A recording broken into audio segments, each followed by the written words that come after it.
Hi, everyone. Welcome to Office Hours. If you are watching on YouTube and you see a little link down below, you can click on that and you go into Zoom. And then if you see another link down below, you can click on that and end up in Mukana. And that's where you can actually ask questions and also chat with everybody. Now, if you're looking at all these questions and you're looking at our answers and you think I could do better than that, or at least I could do as good as that, then what we'd love to do is have you actually join the panel. You need to be here a little early. We do our mic checks at 6:40 a.m. Pacific Standard Time. And you need to be here by then to join the panel every day, 7 days a week. so just pick a day and come and join us and hang out, and we'll talk about all things media and virtual events. We open the doors at 6 o'clock. If you're not sure if you're ready, or if you want to just have someone pick at your setup, this 6 o'clock to 6:30 is a good time. Otherwise, we'll just keep on drinking coffee and tea and talking. We've got a good week planned ahead. I will admit at the beginning that I kind of screwed up the email. So I forgot about it, then I rushed it, and then I didn't get it all right. So it'll be all fixed for tomorrow. But today we're going to brainstorm. The second hour will be a brainstorm about what we're doing in second hours. So if you have ideas of things you'd like us to talk about, tag them as second hours. So put your idea for second hours into Mukana, and then tag it as second hour. You have to hit return and enter it and then tag it. So go ahead and do that today, and we'll talk about that in the second hour. Tomorrow, we're going to talk about audio chains. So a lot of times we start with one device, but we end up with, most of us in events now end up with 3, 4, 5, 10 devices. How do we get those all to interact with each other, whether it's Dante or AES or just, gain structure? So we're going to talk about that tomorrow. Ray Maxwell is back. He's going to talk about drones on Wednesday. So that should be cool. We're going to talk about digital first events on Thursday and really what that means and how to put them together, and what that's going to look like, or what we think it's going to look like, or what we've been doing. And then Friday, we're going to talk about CDNs. We get a lot of questions about, should I use Facebook or YouTube or Twitter or Vimeo or something else? And we're going to talk about the pluses and minuses of all of those CDNs and kind of compare and contrast them. And then Saturday, talking about the future of education. So that'll be a brainstorming session. In the second hour, we're back to 2 hours of education. So the second hour of education will be brainstorming about the future of education over the next decade, where we think it's going to go. And then the remotes at 10 o'clock, we'll have the remotes for 3 hours. Everyone's going to be talking about how they put this thing together. So we had 1 hour and it wasn't enough. Like, it was just too, there was so much work done that we were like, we got to spread this all out and give people time to dig in. And so we're going to be doing that on Saturday. We will have some breaks. I know that a lot of you are worried just looking at that that's 5 or 6 hours. We're going to put breaks in there so everybody has a little time to do whatever they need to do. So stay tuned for that. If you want to share what we're doing, don't use your own link. If you do that, then everyone will come in as you. It'll be very Stepford Wives, and for the folks that are old enough to know what Stepford Wives is. And but what you want to do is use the link that I'm going to insert here right now. So I put that into Mukana. You can share that out. The bigger we get, the more fun we have. So hopefully just tell your friends. All right, Bill, let's take it away. Okay, Paul Walhus wants to start us off this morning talking about Bitcoin and blockchain and what is an NFT, or a non-fungible token. And so have fun, guys. Should you buy or sell one, he wants to know. So I'm actually really interested in this. So it was a good question. I don't understand. I don't quite get it. Like, I know that I don't understand it yet. The reason that it's applicable to what we're talking about here is because they're talking about it very much as for creators, for people, building this stuff up. NFTs are something that people should pay attention to, and they're all the rage right now. They're making millions of dollars, and it could be the next Bitcoin. I don't know, but I don't understand why people would do it. And so I'm trying to figure that out. Go ahead, Chris. I will tell you, because he may not. I know nobody who knows more about blockchain and Bitcoin than our own John Preto. He used to tour the world teaching people about Bitcoin. So Preto, do you know anything about NFTs? Do you have any opinion about NFTs? No opinions about NFTs. I mean, why is a baseball card fungible, Paul? I mean, it's all market driven. So supply and demand. If people are going to buy, causes the price to go up. It's that simple. Yeah. It's a worldwide marketplace. I think the John, to answer your question, I think if you have an NFT, it attaches a value to something, and then if, let's say, you sell the baseball card, and then that guy who has the baseball card sells it to somebody else, the original artist gets a cut of that. He keeps getting a cut ad infinitum. He keeps reaping profit from the NFT as it propagates. I don't understand it either. That's why I asked. That's why I asked the question. Yeah, because it's all the theory of it. But I'm like, why would I buy something? Why would I pay more for something that's bits? Anyway, Grant. Yeah, so this is where Clubhouse has been amazing, right? Because there's been some incredible discussions around it, and I was listening to one with Rose. What's his name? Who was on Kevin Rose? Oh, Kevin Rose did one. Yeah. He was talking all about it, and totally like so for it. Talking about cards and like baseball cards and whatever. Someone would buy it and stick it in a safety deposit box somewhere, and then now it lives on in a digital form. But the fascinating thing was the NBA were looking at, they're selling video clips of plays that have happened and are making them unique. I don't know how this can work, but somehow they're selling video clips and saying that you can own a video clip and then you can resell it. And it's like you're capturing a moment in time, but somehow owning it, and it can't be reproduced and something. Good. So it's mind blowing. Jason and then Courtney. Think of an NFT as like not only a $10 bill, but a serialized $10 bill, such that the serial number itself is completely and totally unique. And any time thereafter, like a single piece of film that went through a movie, went through a camera at a movie, and you can essentially sell the rights to that thereafter. I wouldn't play with it, but if you got money, go for it. Courtney and then Roscoe, and then we'll move on. I don't know. This smells a whole lot like the multi-level marketing guys got involved with blockchain stuff. Because, if you sell it to somebody else and you get a piece of that sale and they sell it to somebody else, then you get this smells like multi-level marketing all over again. Go to Roscoe. I have a signed baseball by Justin Turner. It was done by a third grader. I don't have an NFT for it. Yeah. It'll be interesting to see. I admit that my problem is I don't understand collecting either. I just throw things away. Like I'm not that person. So I think that I may not be the target audience for this, because if it's not useful, it's usually not around for me. So anyway, let's go to the next question. Okay, the can of worms is about to be popped open. Everybody beware. TJ Asher says, any thoughts on the Golden Globes broadcast? And I am going to set a limit to 7:20, like 12 minutes. We're going to talk about this. We're not going to talk about it for the rest of the show. So be concise. Go ahead, John. So it was better than the Oscars, I have to say. And what was really frustrating was some of the lights and set design, art direction was spectacular, and then the frame rates would be screwed up, like the exposure rate was set wrong, or it was really frustrating because I wanted it to be good, and they just couldn't get it right. It was really frustrating to watch. Yeah, go ahead, Grant. Yeah, so I made notes as I was watching the whole thing, and so I mean the very first award, and the winner was muted, and so it was a train wreck. It was like, okay, we can't get him to do it. Okay, back to the hosts. Okay, now what? Oh, okay, we're moving on. Oh no, now it's working again. Like, and my guess is because they didn't have talkback to the. My guess is they didn't have talkback to the. This is what happens when you don't have. This is why I'm so specific about. Like, I would never do a broadcast without talkback to every single person. They were probably doing it all shared. They weren't doing it shared, and I'll tell you why. Is because you could see them talking to each other in those 5-ups. And the delay was so high, it was just confusing. It was really high.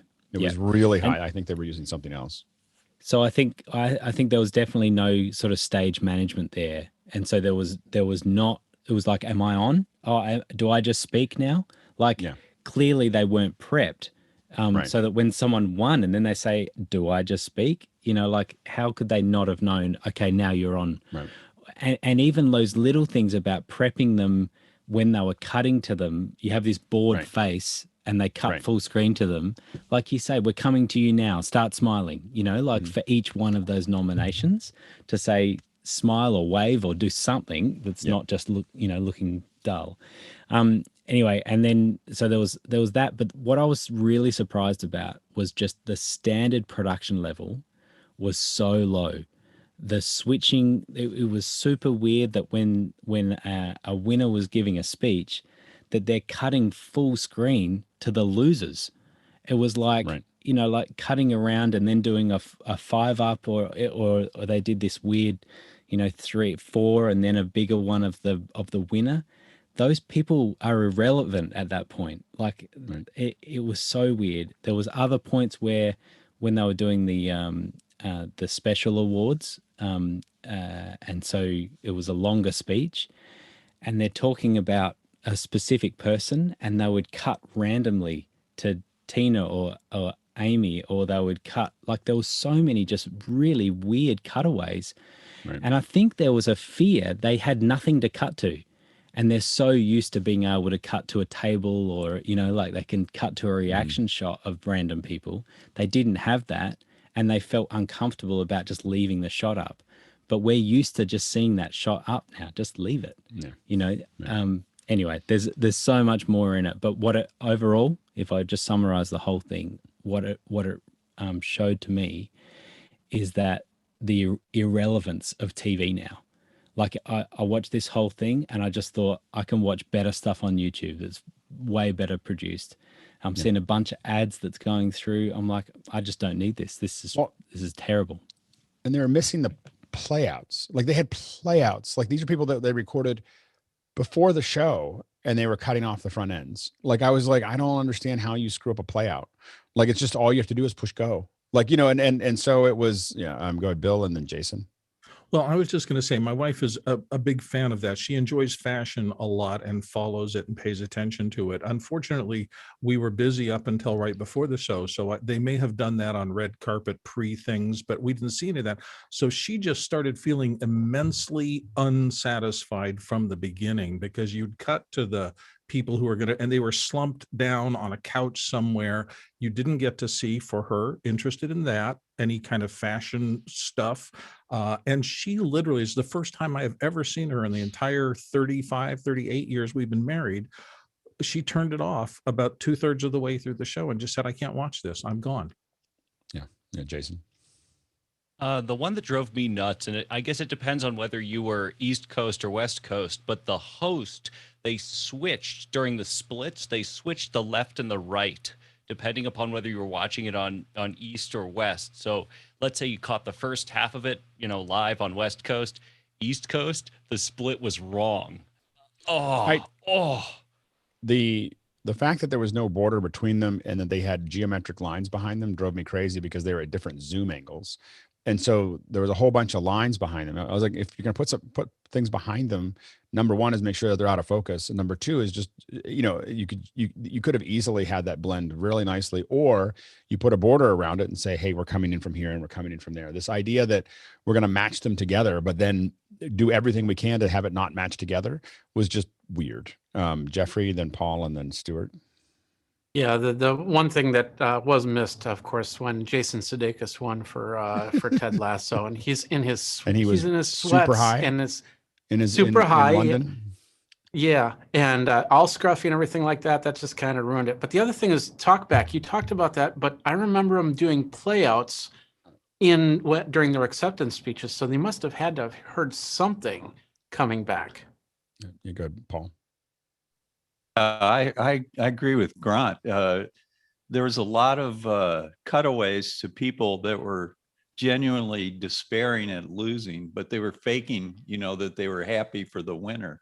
And you didn't really get that in the previous shows. It seemed like everybody was all jovial and on board, and, I'm glad you won. But there was a lot of despair. I guess maybe we're in some despairing times right now. Well, I think it's different to lose sitting in your house than in a theater. Like, I think that's like when you're sitting in your house with, especially when Kate Hudson, I was so waiting for Kate Hudson to win because she had that huge family behind her. I was like, that's the shot. Like, that's the, like, as a producer, you're just like, that's the shot I want. Yeah, that was you the know? money And, shot of the night. I thought, man, this is going to be great. and then She's she got lost all it. I was these like, people, and that's going to be the big money shot, you know, yeah, the big yep. moment. Never happened. Yep. Stuart and then Bill. I'm looking at the screen here and I'm thinking, okay, we've got Alex as a producer, Micky as a sound expert, Bill and Courtney for voiceover. I'll vision switch. Can we do an office hours pitch to take these jobs from these people and have this panel earn money?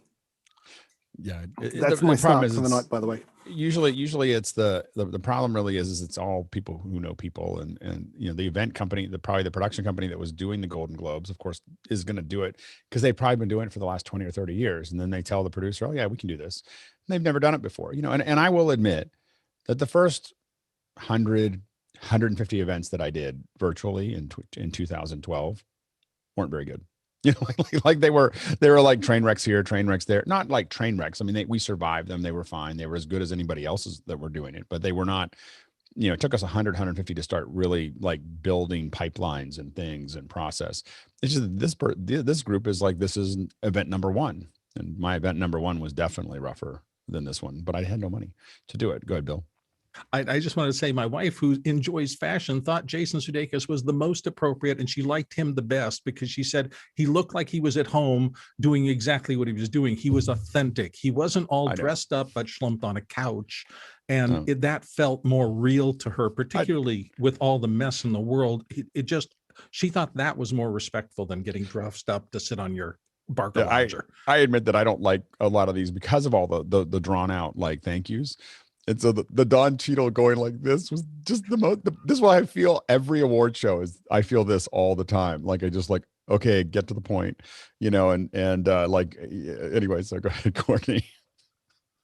Yeah, I was amazed that they could keep Amy and Tina in sync with each other, and that they were on different coasts. They must have had a fiber backhaul or something so that they were hearing. And I can almost guarantee that they were using the switch for that. You know, like they would have used the switch to backhaul that, and then that would be like almost. Yeah, almost instantaneous. Yeah, and of course the prompters were running in sync, so they knew exactly when the other person was done. But that was amazing. But I was really disheartened, like some of the other people said, that you see the losers to cut to. They almost never cut to any of the first responders, they had an audience there, kind of. But I think they were afraid because it was so sparse. I mean, that room, and I've been in that ballroom many times, done many award shows, including the Golden Globes. And, you know, it's usually packed with tables, and there were just a few tables in that room. So they really were afraid to cut to any of the first responders in the audience. And so all they had was, you know, the nominees, and that's it, you know, because nobody else was calling in on Zoom just as a viewer, you know. Yeah, they could have been. They could have too, Grant. Yeah, virtual audience would have been great. But there was a time in where we heard open speakers, the PA in LA. It broke through. And there was also a couple of times where they both said the same thing. And it was, you know, way out of sync. And it went, and to the point where it was like, who was supposed to say that? Which made me think, did they have the auto cue properly, or were they ad-libbing or trying to? But even then, have some sort of system in place to manage that, you know. And I think, you know, for the audience, I think it would have been much more interesting to put up a giant LED wall with a whole bunch of Zoom folks, you know, using things like Zoom OSC and Unreal, and throw a bunch of things up and have it all in front of them, you know, and then be able to cut to the over shoulder like it's truly going to be virtual. We're not going to, but that's what, you know, Hollywood producers aren't going to understand how that works. That's very complicated. So anyway, you know, like the shows like award shows is going to be, that would be a hard thing to do. So I think that would be, you know, that's still kind of cutting edge, you know, even for anybody. So I think they probably weren't going to experiment with that, but I think that would have been more interesting. But again, it just felt like someone who didn't ask for the right help from the right people to actually produce something solid, you know, and most of my complaints were the playback and the participant prep is the secret. Like, by the way, for all of these shows, participant prep. Paul, last word. Okay, one thing we could learn from them is maybe we could do more audience reaction, like when I'm saying something and Chris Fenwick is horrified. You could cut to Chris and then cut back to me. Can we do more of that? Learn from the No, Golden no. Globes? We cannot. We should not learn that. All right. Next question. Moving on to another Paul Wallace question, actually. Should you set up a 4G LTE Wi-Fi network as an alternative or backup to broadband? And he has a wired.com story talking about that. Go ahead, Jason. If you're going to use 4G LTE backup, be sure you're aggregating carriers and try not to use Wi-Fi because you're going to be beholden to the cheapest of the cheap routers that are the cellular modems. If you absolutely have to, then you'd better MAC address lock it and lock it exactly to your broadcast box. Go ahead, John. If you're looking for a backup strategy, Paul, if you can get it, I would get a primary circuit from cable and then get a backup circuit from your phone company, DSL, and then use one of the routers that fails over. Yeah, and I would say that often the microwave is better than cellular if you can get it. The one thing to remember is that if you're going to aggregate, well, cellular is not great at synchronous connections. I know that sounds crazy because it's a phone, but it's not. A cellular connection is not the best for synchronous connections like Zoom. Bonding that cellular multiplies the jitter, so it can be really bad. You can get like misordered frames when you bond cellular. Not that I've ever done it. Go ahead, JJ, and then Stuart, and then we'll move on. I'd also just make sure that use there are a couple of brands out there like Big Leaf Networks in Oregon, but if you plan on using a dedicated cloud storage, they use a real SD-WAN solution and not an SD-WAN light, like a lot of vendors will sell you something that's SD-WAN. It's not. SD-WAN done well by like Tally, which is now Oracle. They take both paths and they replicate those packets so that the packet loss doesn't exist. It's completely lossless. So if one leg fails, the other leg has those same packets in order and reorders them and verifies the order on the far end. So that's real SD-WAN versus what a lot of vendors call SD-WAN. It's not. So good, Stuart. Stuart. Nope, Stuart froze. We lost Stuart. All right. Next question. Comes from Andy Kokendorfer in Melbourne, Florida. He says many articles about XR out there, and I think he's talking about the Sony VR XR. Thoughts about this experience from the group? I think that this is. I don't think it's the Sony. I think XR is kind of a AR, VR, XR. Kind of integrating. All. Yeah, that's what it says. I had to look it up because I thought it can't be the iPhone, and it says this week in XR, Sony's next gen VR, $18 million for Interplay XR training. I don't think that's it. No. Okay. So I mean, XR is this kind of. XR is a general term that we would use that kind of is holding AR and VR and a lot of the other integrated solutions back into it. I mean, we're definitely going to keep on melding those pieces together. So I think that is the future is we're going to see more and more of that. I was just in a conversation with someone the other day about it, and there's going to be this interesting moment where you're having a video. Like I think that there's a point to think about where, as a demo, let's say I'm an artist, I'm going to demo a product to you in a conference environment, or an expo environment. I send you a AR model. You can rotate around, maybe on your phone, but maybe you have some kind of head-worn device, and you can actually rotate around and look at the object and talk to me over video. So there's a whole bunch of people asking questions about it, and they're looking at it and they're tweaking it and they're moving it around and seeing what it does, and being able to almost hold it virtually while they're doing that. And I think that those are the kinds of things where we're going to see the mixture of AR, VR, experiences that are going to, all be part of the experience. Right now they're kind of in their own little silos. We think of VR, then we think of AR, then we think of live video or those types of things. And we're going to see more and more devices and more solutions that blend all those together, to use them where they, if you think about a touring area and you're going to a tourist area, you could have parts where you put on your goggles and you look around and you see all kinds of stuff, what it used to look like. You can pick up your phone and look at something, and it uses AR to insert things, into it. And you can even watch videos on the way there. And so there's a lot of different ways that, all of these technologies are going to get kind of blend together over the next decade. Next question. I tried to explain as best I could. No one raised their hand, so I was like, okay, I'm going to move on. All right. Yeah, well, I think it's that We sounds move right. on. It's okay. I'm so confused. Okay, Yeah, go ahead. Next Micky's question. up next from the Philippines, and he says, "We've talked about production wardrobe in the past. Can we talk about accessories? Think utility belts, harnesses, work gloves, and so forth. What does the panel use?"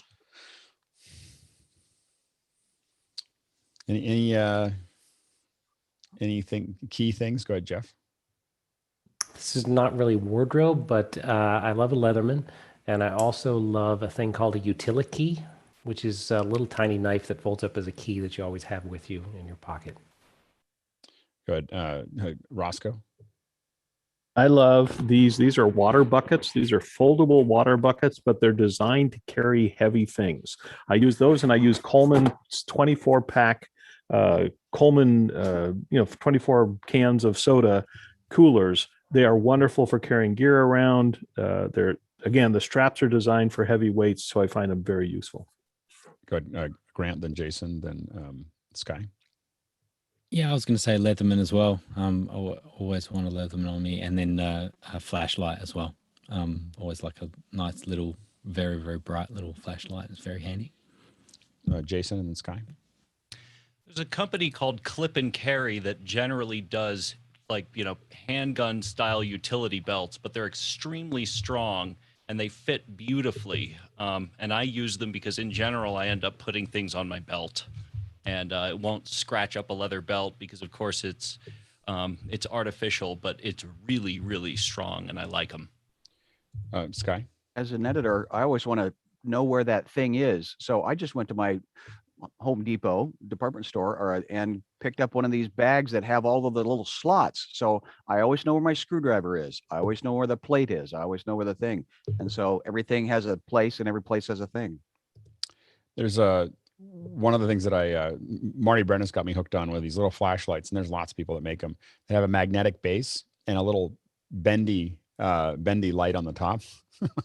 Once you have one in your bag, because they extend out, they'll pop out like an extender, and then they have like a little bendy thing on the end, and then they stick to things. And in production, it's really great because you just attach it and then turn it around, especially when you're working in racks, and it would just stick to wherever you put it. And you can find them on Amazon. They're like $12. Go ahead, Jeffrey. Two things for me. One was, and I think I got the name right, Portabrace. They make the coverings and stuff like that. The one I have is actually for my microphone when I'm doing one-on-one interviews. Got the camera there, and then of course I need a place to put the handheld microphone, so I got that thing right on my belt pack. The other thing is this is for my drums. It's a rock and roller, which is basically a foldable multi-cart. And the cool thing about this is they've got accessories for the rock and roller that I can turn that. And I use this in Chicago. I brought in my gear with the rock and roller, and then I had a little table that I put on top. I had a little side clips to put cables on and things like that. It worked really well. The really expensive hardened version of the rock and roller is called Cartmaster with a K. We moved from we were chewing up rock and rollers in our events because we were putting so much weight on them and they were just falling apart. Anyway, I had a meeting where I had a client at a very high level government location that asked if the wheels were going to stay on next year. So anyway, that was a rock and roller. After that, we bought Cartmasters, and these Cartmasters, they're just built like tanks, and we would just fold them up and literally check them, to get to the far end. But they are like $1,000 each, but they are amazing carts. Go ahead, Bill. Along the lines of what Jason was saying, there's a company in the photo space called Think Tank that makes a whole series of attachable belt things on a very padded belt. The thing that I like about them is they have a system where you can either use a tab that comes on most of their belt packs to lock it into one of the loops along the belt and lock it in place, or you can not use the tab, in which case that pouch becomes movable so that if you're bending over, you can get one to your back and stuff like that. They make really high quality stuff. It's a little pricey, but it really does well. I'll second the Think Tank. Yep. Courtney and then John. As you probably know, I have a lot of laptops, and so one thing I have a lot of is these Amazon basic laptop bags, which you can get for any size from 11 inch up to 17 inch. and they're mostly are under, between 14 and $25 a piece. You can even buy a 10-pack for like $163. And I always take them, and since they all look alike, I always create a tag out of ballistic nylon that's attached, which tells you exactly what's in each case, and it's clipped on the end of each one so that I can sort them all out when they're all on a shelf. That's great. John?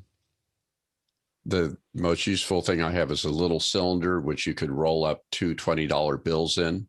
So when I'm ever at an event, I carry that little cylinder, and it's amazing how many things I don't have to carry if I have $40 to give somebody.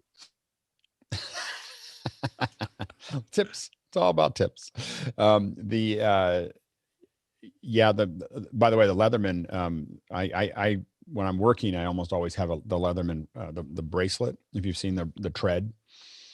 And it is great to just have a bracelet that has screwdrivers on it. Is super useful. And They were annoying to take apart though. They're not that bad. The worst part is that the screws come out, they loosen and then they fall out. And so that was the big thing that I had to chase down with the tread, is that I just bought a bag of screws and then I have them in my thing, and I just would, every once in a while I'd lose one because I used them for years, the treads. I haven't had to travel very much recently, so I don't have it sitting right in front of me, but I have found that to be super useful and a great icebreaker, because if you walk almost anywhere in a production, someone's going to look at that bracelet and go, where did you get that? And then you have a way to talk to people, because I'm not very good at breaking the ice myself. Jan, and then Jason. There's a product line called Rip-Offs. I'll put a link in Makana. A lot of professionals use that. There's also another line, and I've got it in the other room, and I can't remember the name of it, but the trussing guys, the riggers, use it so that nothing falls to the ground. And I can't remember the name of it, but I do have a piece in the other room. I'll put that link in Makana as well. One thing to know is it's not very expensive to get Velcro cable wraps that have your company's name on them. And you'd be surprised at how many cables we've gotten back because all of our cables had labels on them, so that you could, so when people are trying to figure out whose cable it is, and one has a big the Velcro strap that ties the cable says, your company's name on it, it's surprising how often you get it back. So it's something to think about. Go ahead, Micky, and then Jason. No, we'll move on. Yeah, just what I use right now is an Ari crew belt pouch, and it's simple. It has little hooks there. I put some cable clamps on the hooks. It's basic, but it gets the job done. I have a bunch of cine bags. This one is my AC. When I used to AC back then, this is my AC pouch. I have an exact same one that I use when I'm when I do boom op work or sound utility work, which has different tools in it. And when I actually have to strap a sound bag on, this is an Orca. I have the right way up. This is an Orca harness. I think this is the OR 50 or something like that. And you put it on, you strap your 30-pound sound bag on and run around and chase people faking drama on reality shows. Go ahead, Jason. I cannot help but remember a time with the Leatherman and the TSA where, you get a second look. They're like, are you sure that's not a weapon? Because I'd really like to confiscate that off of you. Boy, is that cool. Another really neat one for those of you who are just into gear. This is a Key Smart, and this is titanium. So basically, you put your you put your keys in there, and it's tiny, and it does not move at all. So my jinglies no longer jingle. That's great. Next question. Barry Williams of London, UK says, just bought Waves WLM loudness meter. Is there a nice, simple standalone host for PC or Mac so I can NDI it and appear to be as professional as Micky? Any hints there? I think one of the simplest one, at least on Mac, would be Audio Hijack, but it doesn't, of course, automatically send it out to NDI. You need some sort of software to bring it in and push it out to NDI. I don't know about PC though. Next question. Guy Cochran of Seattle, who's often here on the panel, not today. Grant, what is Avio? Avvi.io, I should say. So throwing him the softball. Guy's not even here. He's like, let's throw Grant a softball here. Yeah, exactly. We can talk about it a lot more later, but it's essentially the platform that's behind all of the large virtual events like the Tony Robbins events. It's how we get attendees into Zoom. So it's a kind of a front end, a dashboard system, a virtual event platform, really, or digital first platform. And so it's in version 3 at the moment, which is what we use as a developer based, which is all custom built. For every event, it's custom built. And then version 4 is designed for people to run it themselves. So it'll be a platform that you can spin up your own event, make it all work.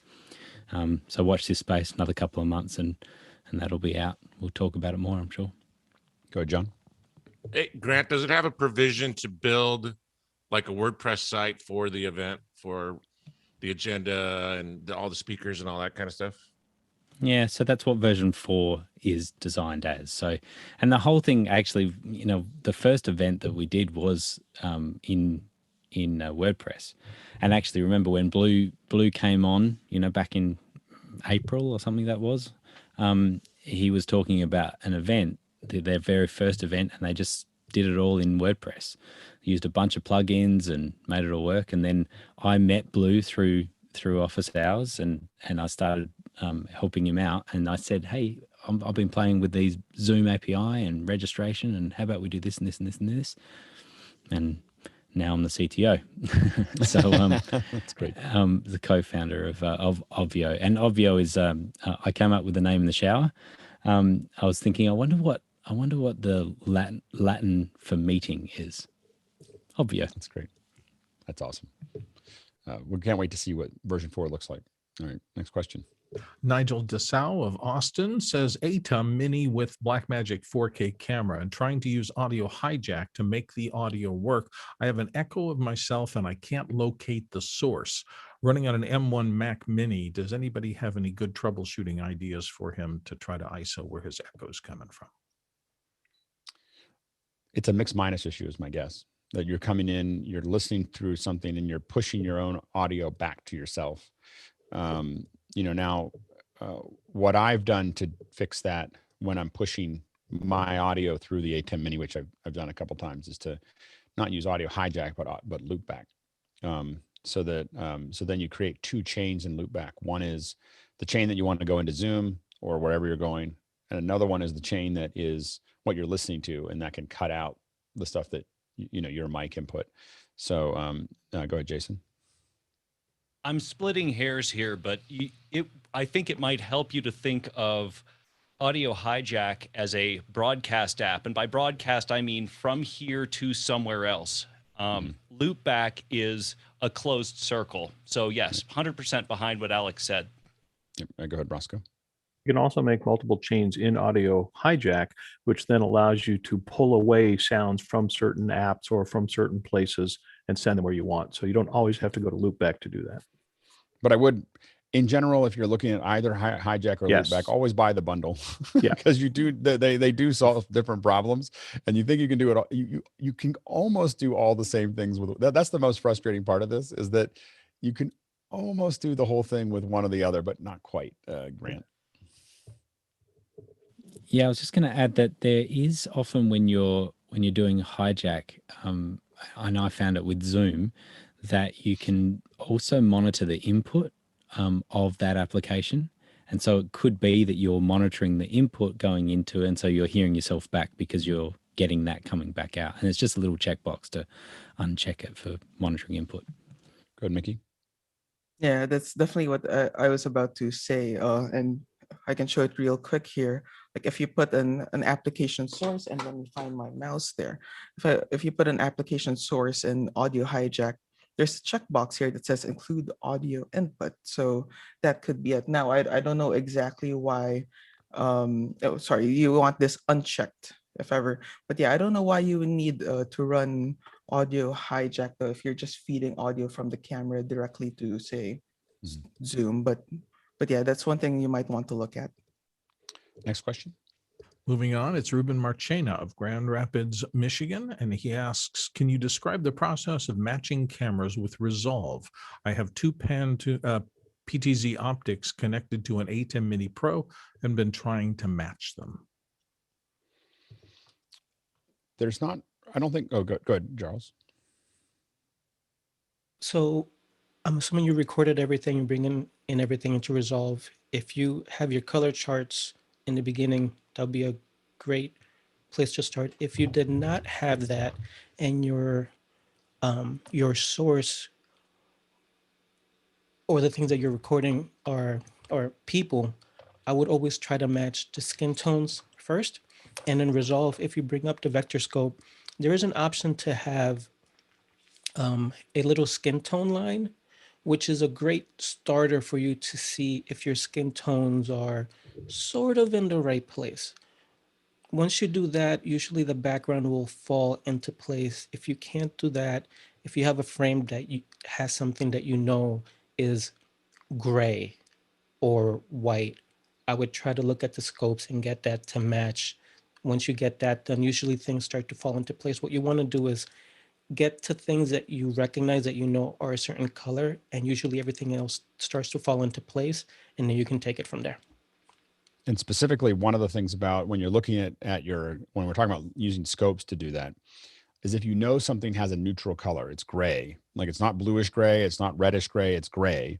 You find that in your RGB parade, and inside that RGB parade, when you find that object, its value should be the same in red, green, and blue. So if you have a gray card and you put it up there for a second, or you know the person's shirt is gray or whatever, you can make sure that those are even. If red's a little higher or whatever, your shot is probably warm.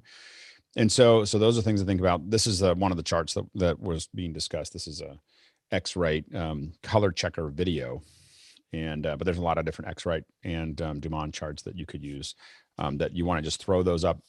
A full color chart in Resolve will help you a lot, because even though the white balance will get you some of the way there, it's at one point, it's 1 point of reference. So a single point of reference means that, the more the more colors you have that it can look at, the more you can triangulate what, subtle changes in the color science that's going on there. Go ahead, Roscoe. Well, since he's connecting to an ATEM Mini Pro, I assume the only controls he's going to have is at whatever the camera provides with him. He doesn't say that he has. Well, I'm making the assumption that what you're talking about is, if you're talking about Resolve, that you're talking about post, that you recorded these as ISOs. But we talked about how you can pull in and do camera correction using Resolve, but not PTZs. Yeah. But not PTZs. Yeah, they only would work with the Blackmagic cameras. Well, any camera that takes a LUT technically you could theoretically do it with any camera that you can load a LUT to, but a PTZ camera will not be something you can shade. So really the only place for you to match those cameras would be in post. So that's why we're answering the post question. But Charles, and then we'll move on for time. Yeah. Also, one other way you can do is in Resolve, if you go to your qualifier, if you right click on your image and you go to show picker RGB values, it will show you the 3 numbers of your RGBs on that pixel based from Resolve, not your screen. So that's a good place. And if you also want to, you can go to view and you could show the picker values both in 8-bit and 10-bit, depending on the screen that you're working on and what values you feel more comfortable with. That's great. Next question comes from Emin Crumbbook of Orange County, I believe. And I just have to make a note. This is kind of written in text speak, and it was a little hard for me to get through, but I think what they're asking, there's a link here to BizMelly, a link, and then it says, what do you think of this business model for artists? Good or no good? Basically, that's the it's hard. I think in general, I think we're gonna pass on this one. I'm a little hesitant to just so people know, I'm getting hesitant to review links, put into the Q&A.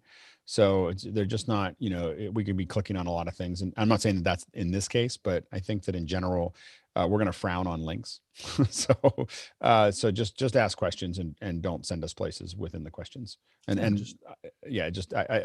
I don't mean to put down this one, but in general, I've been increasingly seeing that this could become a problem. So we'll probably make it impossible to do this in the future. All right, next question. You can describe the business model if you want to in a question, and we'd be happy to take on that. Yep. Okay, moving on. John Idelson of Monterey is back with, does anyone have a backup checklist for fails in web events, like the pilot manuals for emergencies? If this goes wrong, what do you do? I think the problem is for us is that we do it differently every single time. It depends on the pipeline that we're building. So we don't have a very specific one. We always discuss what we're going to do, and oftentimes we rehearse it. So there's definitely a lot of rehearsal. Like one of the big things is once you get the whole system set up, we pull the plug out, make sure that our UPS is connected to everything. If something suddenly goes off, that means somebody plugged it into the wrong place. So there's lots of little failovers. We test failovers between encoders. We test, like if this doesn't work, where are we going to go for the backup? And we treat the best way to have a backup is to treat it like the primary, and so really make sure that it's ready to go. Grant, then Roscoe, then John. Yeah, it's something that we've been talking about a lot. I mean, it's certainly CDN failover. It's always a thing is what is going to fail. If it's going to fail, is YouTube going to fail? Is Vimeo going to fail? Or Akamai or whatever? Probably not. AWS, probably not. Like it's pretty strong. If that fails, we've got a bigger problem with the internet than just our event.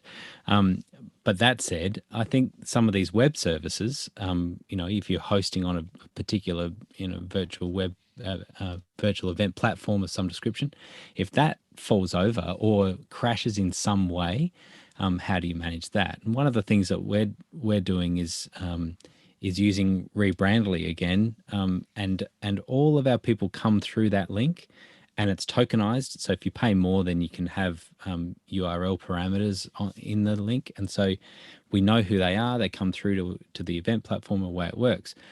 If for whatever reason that dies and really dies, we can redirect that very quickly to a completely other service that may be a whole nother similar setup, or just a very simple page that has an embedded video on it, and at least you can access the live video. For those first few events, Blue always ran a live stream when we're all in Zoom, but we'd have a live stream going off to YouTube, and on all the events it was /Zoom fail would be how you would get to the video, Zoom fail. But touch wood, nearly 40 events, we've never needed to use Zoom fail.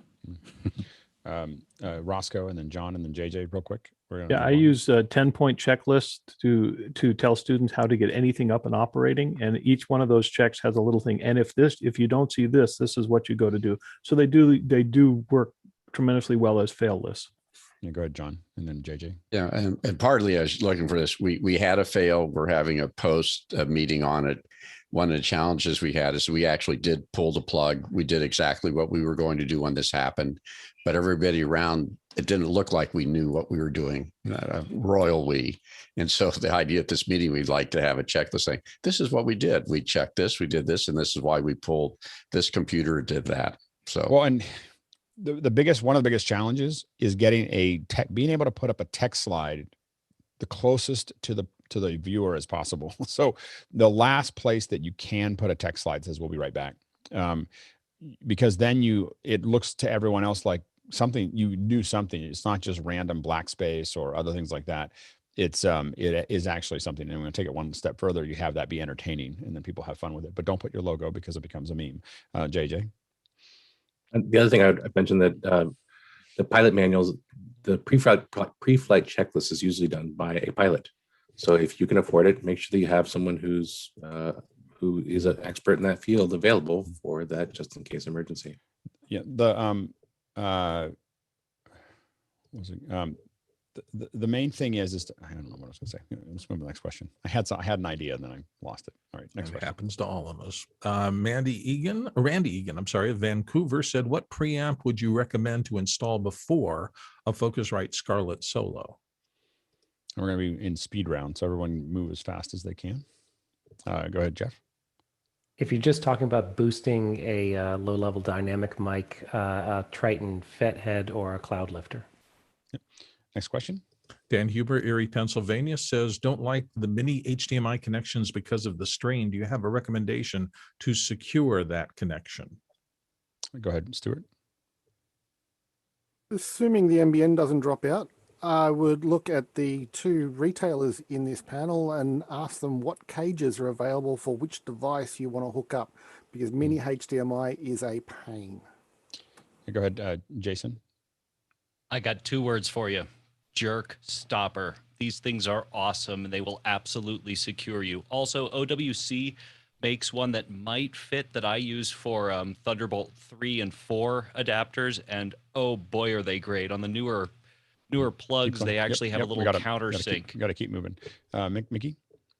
Yeah, those cable retainers on cages are really helpful. But if ever you're converting micro or mini HDMI into full-size HDMI, use a cable first. Don't put the adapter directly on the camera itself. And oftentimes what the easiest way for me to do it is, when I don't have anything else, is a safety loop. So you have some slack and you make sure that it's going straight into whatever it's going into. And then everything from gaff tape to Velcro against something that isn't moving, that's part of it, whether it's a cage or something else. But having 1 or 2 layers of Velcro / gaff, where it has to, it can pull pretty hard before it gets actually to the camera. Bill, real quick. There's a company called Tether Tools that makes them for DSLRs with those really small connectors. They're really good. Next question.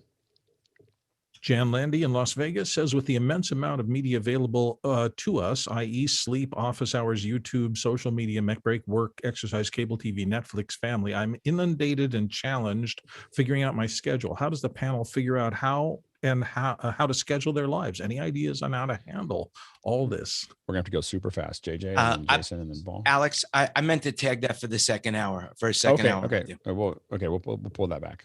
Yep. Let's go next question. Okay, then Tommy Chance says, St. Paul, Minnesota. I'm not able to get fiber, so I sprung for Starlink. What are the main handicaps that this will give me? We don't know yet.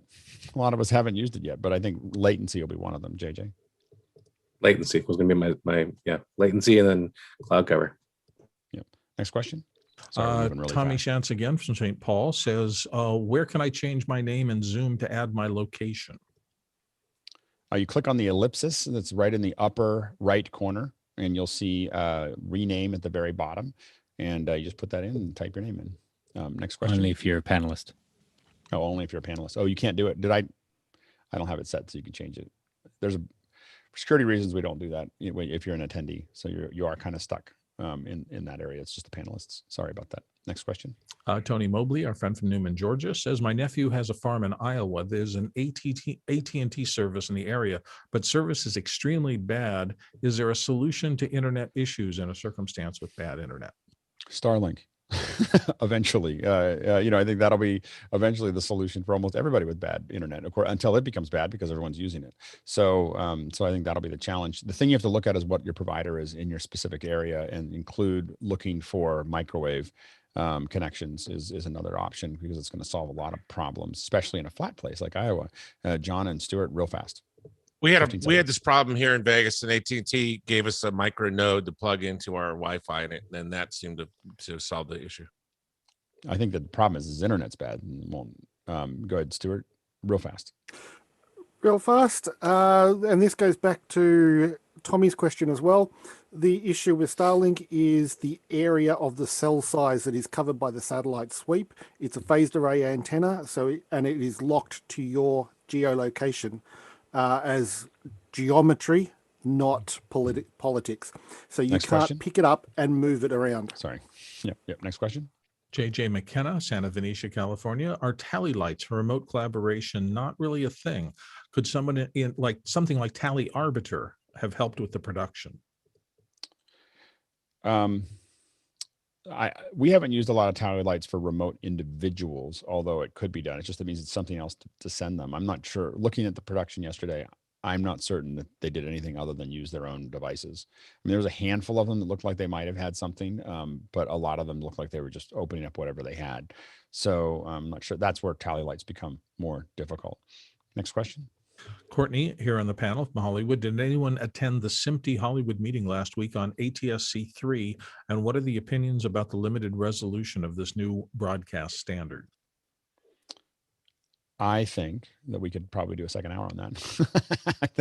I don't think we can do it in the last 5 minutes, but let's keep talking about that. I mean, we should talk about the broadcast in general and where it's going. So someone should put that in second hour, and we can even talk about it in a minute. We'll talk but about what we would talk about in that area.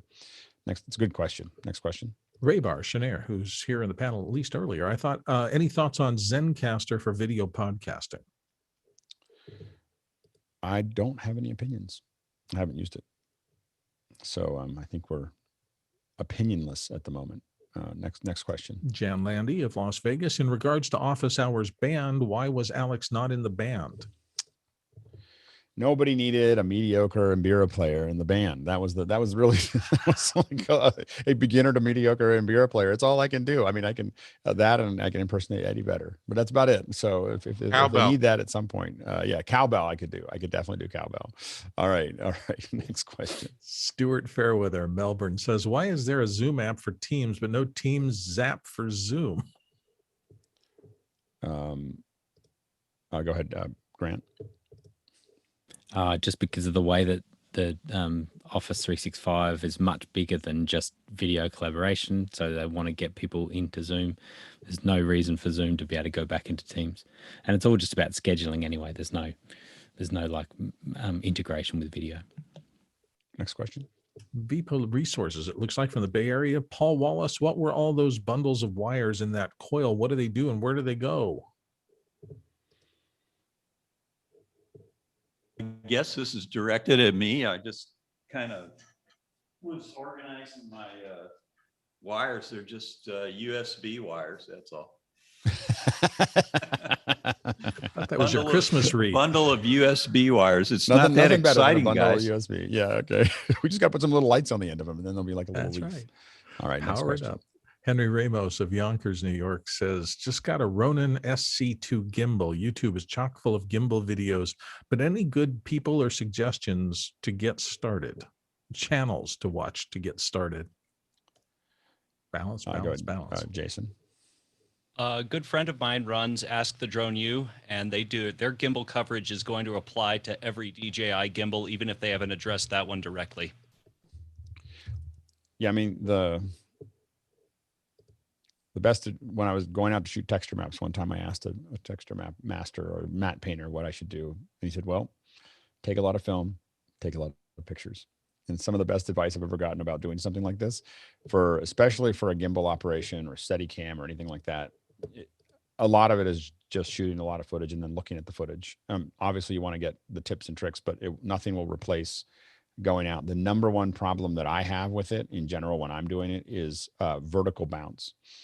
So it's this part that's really hard to get good at, because you have to keep your hips straight, like, and that's the learning to walk with your hips, like not going up and down as we naturally do as a human being. And it's all vertebrates. So, it's, getting rid of that and going straight across. I watch my brother do it and it's amazing. He's a Steadicam operator and his hips will be just totally flat all the way through. And so anyway, just that's the thing to think about. That's going to be the number one thing you have trouble with, in my opinion, is getting rid of that bump. Next question.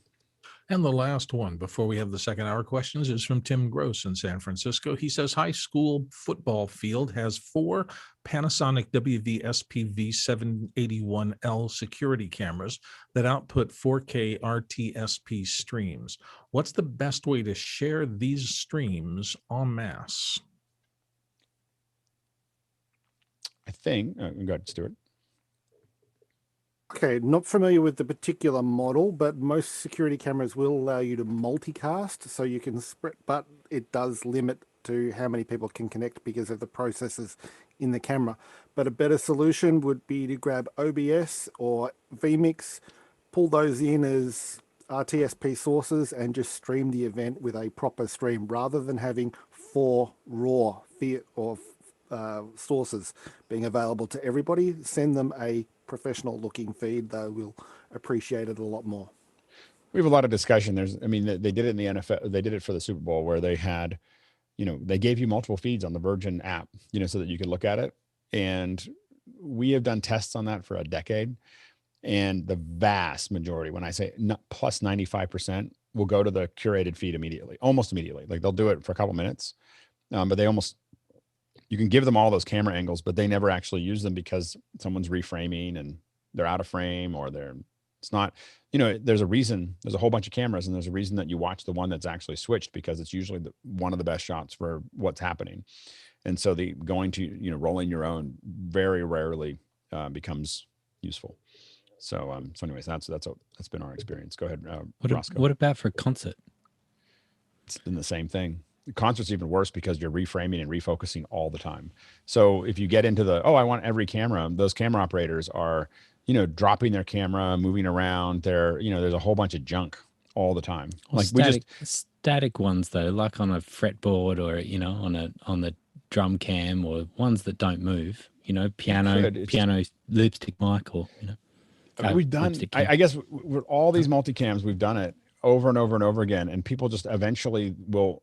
By the end of the show, they're all watching the edit again, because they might go, it's kind of fun. Oh, I'm going to go over and watch the board for a little while, or I'm going to go over and do this for a little while. And it's not necessarily bad. I usually, what is interesting is putting something where they get to see it, how it's being made. So over the shoulder of the TD, or over the shoulder of the mixer, and especially if you feed in the comms, which most people won't let you do, then it's really interesting. And some people will go back there and geek out rather than that. But that's, I think gallery view, I think, could be the different point though. If they can see all of those in a gallery view with a bunch of people as well, that might be a point of difference. And when we do some of the behind the scenes stuff that we're planning to do this summer, we're going to definitely have a feed that is a gallery view of somewhere between 4 and 9 cameras, where you can just but it's designed as a 4K stream that you just kind of look back and just see all these things that are happening. You just kind of wander around looking at it. But it'll be really designed for you to watch on your Apple TV, not on your phone. Go ahead, Roscoe. I was going to say, other than a curated view, the overhead view is oftentimes good for sports, because you can actually analyze the plays and that kind of stuff if you're a student of that sport.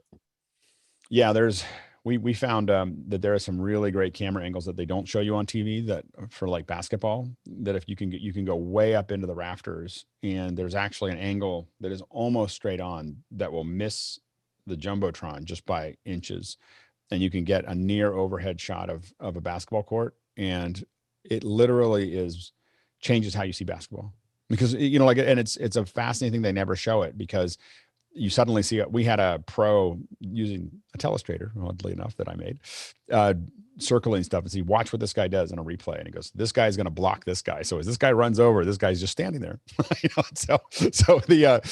he goes, and this is how this works. And immediately you understand basketball in a way that you didn't before. And so you're right that there are some great shots, and we don't usually see them on broadcast. They're not good for TV, but they're really good for understanding what's actually happening. All right, let's jump into the second hour. What do we got, Bill? First question for second hour comes from a highest rated one anyway, Nolan Maurice of Minneapolis. I'd love to see a second hour breaking down all the rules in a full featured live production. Many are being asked to do bigger and bigger productions and need to figure out where we need to crew up. This is a great second hour. Now I'm hoping that somebody here not just puts them in the show notes, but puts them in the second hour suggestions, especially if we all agree that this is a good one. We should put it in the second hour, because that's where I use as my notes, just so you know, like when I'm looking back and trying to brainstorm.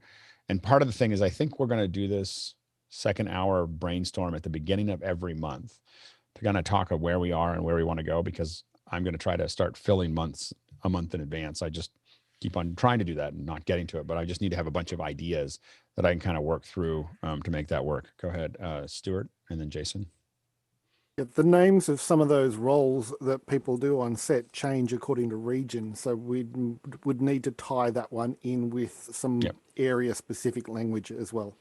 Yep. And even what people expect from those roles. But yeah, to Stuart's, most of the world, it's a vision mixer. In the United States, it's the technical director, which is even more confusing, because the technical director is also the person that's managing the power and the team and everything else. So there's, because you have technical director in broadcast is different than technical director in events, because technical director in events is all the logistics and power and signal, and technical director in broadcast is actually cutting a show. And oftentimes now they're both in the same place. So you have to define which one you mean.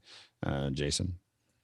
When I think about doing that in a in an hour. What that means is, if you think about the Hollywood crawl, it would be like 2 minutes per, per person, but it'd be an interesting hour. Yeah, absolutely. Next question.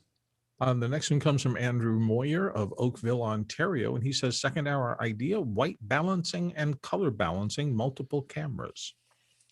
I have been hesitant to promise when this will happen, but it will happen this month. Just because I just need to make sure I'm all set up. Sometimes I go, oh yeah, we'll do this for Wednesday, and then Wednesday morning I'm like, I cannot believe I committed to doing this, because I'm now like resetting things and building things. And so I have the cameras mostly set up in the office now for this, and DSC sent me a chart to use to show you guys how I do it anyway. So they did loan it to me. They're like, you can't have it. We'll loan it to you. So I've got a big chart to throw up. And we'll talk a little bit about what that chart does and how we use it, and then how I do it in a way that you probably don't even need a chart like that. And so we'll definitely talk about that a bit. Go ahead, Jeffrey, and then Sky. So for this question and last question, I think we need to also have some sort of way to define acronyms and industry terms, words and stuff like that. I don't know if that would be a Discord channel or something like that, but something that would be put out either before we do the second hour or during like a quick keynote or something like that. So one of the things, this is more of a philosophical or process. It's a great comment, Jeffrey. One of the things I'm trying to do is schedule further out. and we had people that volunteered to help each day. I just don't want to put them in the thing of like, go find something next week. So I'm trying to get scheduled further out so we can have the teams sorted out. I figured out usually over the weekend what we're going to do. And so I'm trying to fix that. That's not an efficient way to do this. So the first step I'm doing is let's get out ahead of it. The second thing I'm doing is let's get other people working on each day, which we already have people that have volunteered to do that. And then what I want to do is, as people schedule a Tuesday or a Wednesday or whatever, they build up reading materials. So what you get in the morning with the agenda is, here's your study aids for the talk that we're going to have. I think it will transform the second hours, because here are a bunch of videos that the team recommends that you look at. Here are a couple Wikipedia pages, and here's a couple YouTube videos, and here's a couple. So there might be 2 or 3 hours of content that you could look at. You don't have to look at it. I mean, we're not giving you credit for it. But the point is that if you want to get the most out of that hour, here are a couple things to look at to get caught up. So and I think that the quality of the questions, the velocity of the questions, everything else will change. And then the other thing we need to do is build something that's more, build something in Makana that's more persistent, so that when we finish Tuesday, for instance, you can start asking questions against next Tuesdays on Wednesday. So then we have, people can be voting on them. At that point, what I will warn you about is that we will not get to all the questions when we do that, because what was 8 or 10 questions in the second hour will be 40, 50, 60 questions because of that. Well, I've done this in the past. I know exactly how this is going to turn out. And so what will happen is that we'll have the top 20 or 30 questions that we're going to answer, and voting becomes super important, because it's, the group is deciding what they want to do. Now, it also means that we can start discussing them all week too. So that's where we're kind of going. But to your point, we definitely need more information about the second hours. We'll get more out of them. Sky, and then Bill. So Jeffrey, to your point of the word definitions, I think a Wikipedia concept would be healthy. And that way we can get the collaborative crowdsourced of the definitions and the global understandings. And to Alex, the white balance issue, could you please do multiple and various different cameras, not the perfect scenario, because I'm out here with a Lumix, an iPhone 12, a Blackmagic. I've got 3 very good but separate horses, all strapped to the same harness. I'm going to do it with a Blackmagic camera, but you will be able to do what I show you with any camera. It's just a matter of, we'll talk. I'm not going to do it with a bunch of different cameras, to be honest with you. It's just, life's too short. So tell me about it. But I can't do it like easily and like walk through all the things there is to talk about if I use and again, I came from Sony, where like when Blackmagic came out, I was like, I don't understand. I can't, like, where's my R minus G and my G minus B and my, I don't understand where all my tools went. Now I couldn't go back. So but the concepts that I talk about related to matching cameras will be the same for any set of cameras. And we'll talk about that in that second hour. Theory is awesome. Thank you. Yep. Bill and then Charles. Just to comment actually on what Sky was saying, that I think not just the initialisms and the acronyms and all the rest of that gobbledygook, but I've noticed throughout my career that the same thing is called different things in different regions of the US. And then it's way different, a vision mixer versus an editor in Britain or other areas. So just pulling all that information together so that people can understand the language of what we're talking about. Well, and that was the origin of the wiki too. Yeah. And I think that one of the things we have to do to make that work is we'll set up editors. It's not going to be like Wikipedia where everybody can put it in, but we can set up editors where you submit things and then we talk about them and then we put them in. So it'll slow it down, but it also means that we'll kind of make sure that what we put up there resembles accurate. Charles. So to add to the white balancing and the color balance of everything, as we get everything technically correct, the one thing that we have to keep in mind as we all move forward is perceptually, do things look like they belong together? Yeah. Especially when you're going in an edit where you have shot to shot, or maybe you balance everything with the card, but then both of the subjects have different types of backgrounds, and now they don't feel. And what I'd love to do is drag you into a second hour and talk about that as a second hour. like I'll talk about matching the cameras technically, but I think that the second hour of the basics of color. Basics of color correction with you, Charles, would be a lot of people would show up for that. so anyway, we'll have that conversation if you're up for it, because I think that you walking through a couple scenes will be really valuable for us. Go ahead, Bill. And even more important, because most productions shoot out of order. So you might be shooting a 2-shot, and you might be shooting him before lunch, her after lunch. When those 2 shots have to go together in the edit bay, Charles is the only guy who can save us. And I hope someone, again, write these down in the second hour thing, because I won't remember any of this. I don't remember anything that I talk about on these shows. So anyway, next question. Okay, Jan Landy of Las Vegas says, with all the immense amount of media available to us, i.e. sleep, office hours, YouTube, social media, mech break, work, exercise, cable TV, Netflix, family, I'm finding myself inundated and challenged figuring out my schedule. So I think he wants to deal with, how does the panel figure out and schedule their lives as a not advice here. If you guys have your hands up, it's not advice for Dan on this one. It's what will we talk about in that realm. Go ahead. Ideas on how to Jason. Jason. All right, so not advice, but I'll say it. What really matters is that you'll always have the time and the money. Oh, you mean just like what would we talk about around that? Yeah. I would say calendars, checklists, and calendars, things like that. But yeah, so how do we schedule it? I think JJ, and then analog versus digital. The pros and cons, and even workflows for individuals. Like the kinds of workflows exist out there. There are a lot of great tools. Yeah, Paul, and then Jeff. Yeah, I've got this great tool I've had for about 10 years. Very good. Okay, so that'll be the analog versus digital. Again, what we're trying to brainstorm is what we're talking about, not solutions. Go ahead, Jeff. Definitely calendars, maybe GTD systems, but also ways to bookmark and get back to when you see a link to a YouTube video you want to come back to. Where do you put that so you come back to it? That kind of systems.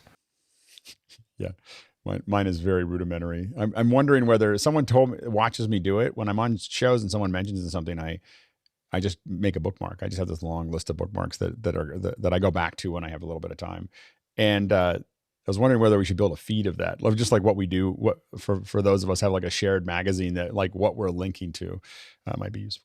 Stuart, and then Jeffrey, and then Jan, and then we'll move on. Would we want to include a conversation about the best way to throw darts at the dartboards when you're spreading out the days randomly by the dart throws? Yeah, exactly.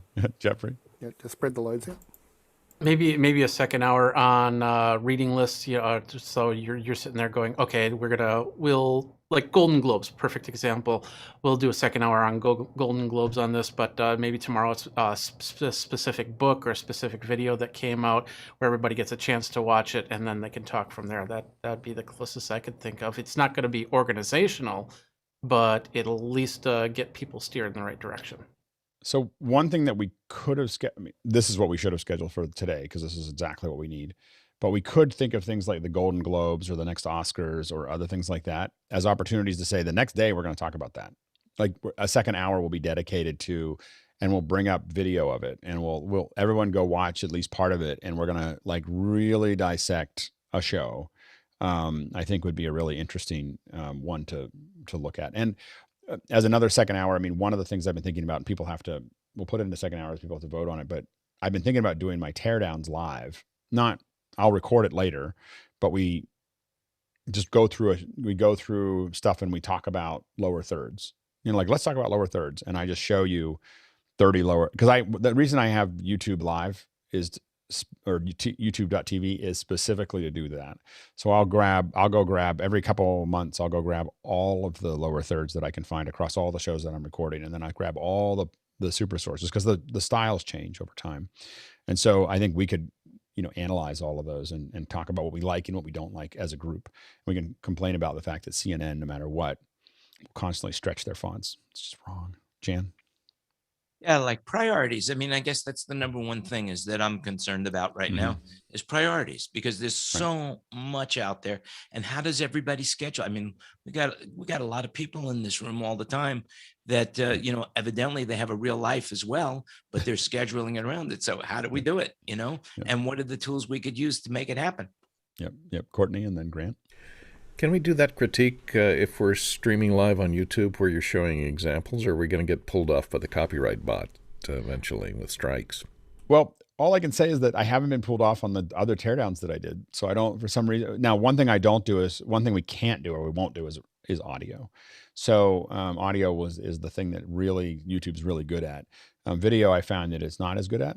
So, and if we get pulled off, we get pulled off. I mean, we'll take it, we'll take it step by step. Generally, with most of those, what I found is there's copyright flags, but not copyright strikes against those.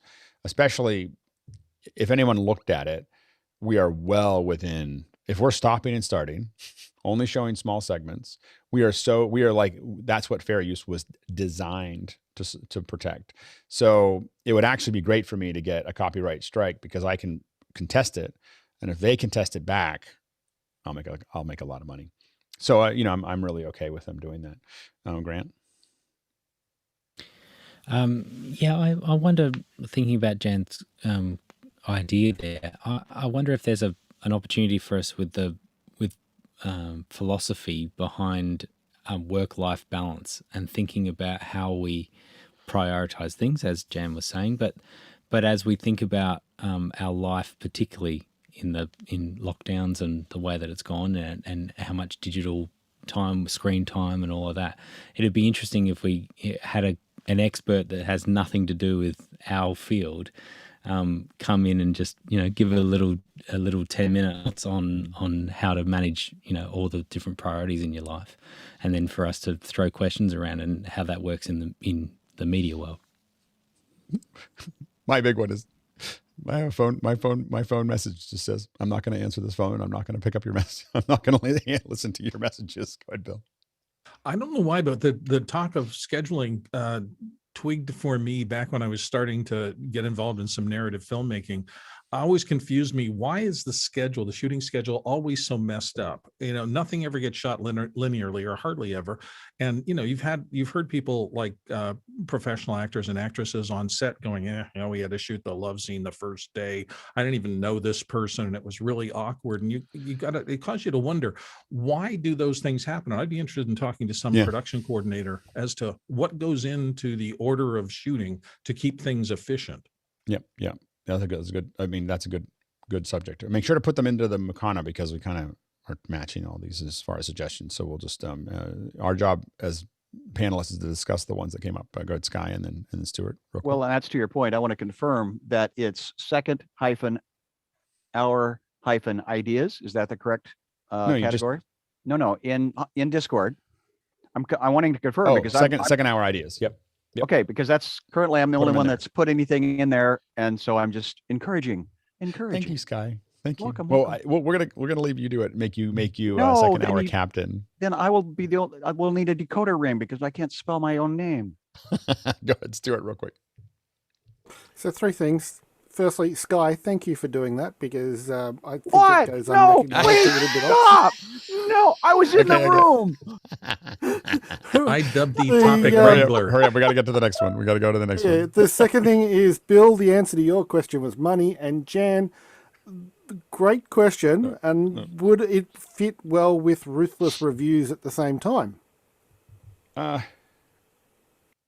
Maybe. Whoop, I'm hearing myself back. Who's feeding me back to me? All right, next question. Jan Landy of Las Vegas says, I'd like to see a biographical second hour about the members of the panel. So many interesting people. I'm sure there are many interesting histories and work stories that we could share with each other. I'm definitely open to that. The main thing I want to do is that the first one we did of that was many of the same people in the panel, but there are new people. There's two things that I want to do with that. I think we should do that. I think that one thing we're going to do is put a timer up and literally cut people off at 1 minute. You know, like you have 1 minute, so people have to think through it. They have to figure out what they're going to say, and then they have a minute to say it. It's just the highlights of what they have to say, and then we cut them off.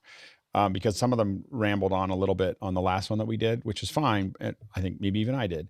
But so we just need to we'll have a big timer in one of the windows. The second thing I want to do is I want to have someone track who said what throughout the entire thing, mostly so that what I'd like to do is on a weekly basis or a monthly basis, we do exactly what you're talking about, Jan, but only with people who haven't done it. So the idea is that we don't, because otherwise it just becomes very long. And so the idea is that we have like a new member section. I mean, we could almost do it, after you've been here for a week, we ask you to do it. Like there's like a little part of one of the first hours or whatever that we just take the 3 or 4 new people and do it. But I think tracking people that haven't been here before, haven't done the intro to themselves, I think would be great. Go ahead, Chris. I'm not going to say I'm good at it, but I really enjoy doing a very kind of long, drawn out, well, not long for the sake of being long, but a very organic conversation with somebody, just learning about their background. Would you Alex have a problem if I, separate from office hours, just went through the panel and said, hey, Grant, would you be willing to talk to me for an hour about your career and what you do? Paul, would you like to talk to me for an hour about your career, what you've done, and just go through it, put them someplace else. And if people are interested, they can go, oh, I want to learn about Grant Whitehead from office hours. Well, the value add to that would be is that we could use that on our own Instagrams, et cetera, those bios. So if you could structure something that would be value to me as well. To build on that, though, as we get the new YouTube page up, which is now going to happen very quickly because of a bunch of other things, that it'd be fun to put those on there, if they're office hours, so that there's like a whole tray of those, there, so that you could find them, within. My only thing I'd like to have them in context with office hours. So I would just like to, if we're going to do those interviews, just have a tray inside of YouTube that you can just, if someone watches us here and they see John Idelson or you or whatever, they can go and find that interview if it's out there. I think that'd be really useful, John. And then I like doing it. If you don't mind, I'd love to do it. I just love to put the videos back into put them wherever hours. You want. Yep. If you don't mind me doing it. Oh, I'd love to do it. Having Absolutely. been grilled by Chris, I think would be great. And for me, 1 minute, you don't get to know the strange things that people do. And we really have a diverse panel here, and their primary role may be very different than their secondary role. Like we specialize in taking train pictures. We pride ourselves in not being limited by time and space. So let's not limit it to just a minute. There's a point for that, but I think that I think that what's going to happen as we get the new page up is that we'll be putting tons of other content in that's not part of this hourly thing. And so I think that's one of the things that we could put in. Absolutely. Go ahead, Bill. Just for the limitation, 1 minute is 160 words in a normal advertising copy reading. So you got 160 words. That's it.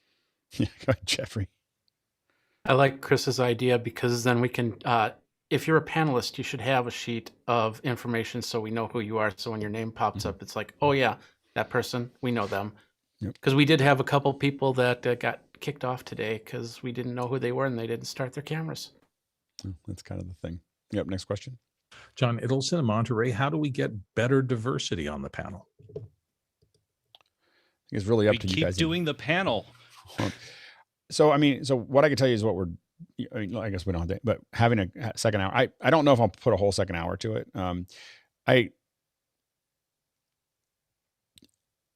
I just feel like what I'm constantly trying to figure out is how to create a great space for people and how to a safe space for folks. Kind of an overt process to that is not something that is really something that I'm super excited about. Although what I can say is I usually want people to invite more people that are diverse. So, and you'll notice that folks that are diverse, when they show up, I usually spend a fair bit extra time, talking to them, just because, the goal is to have them, feel, accepted.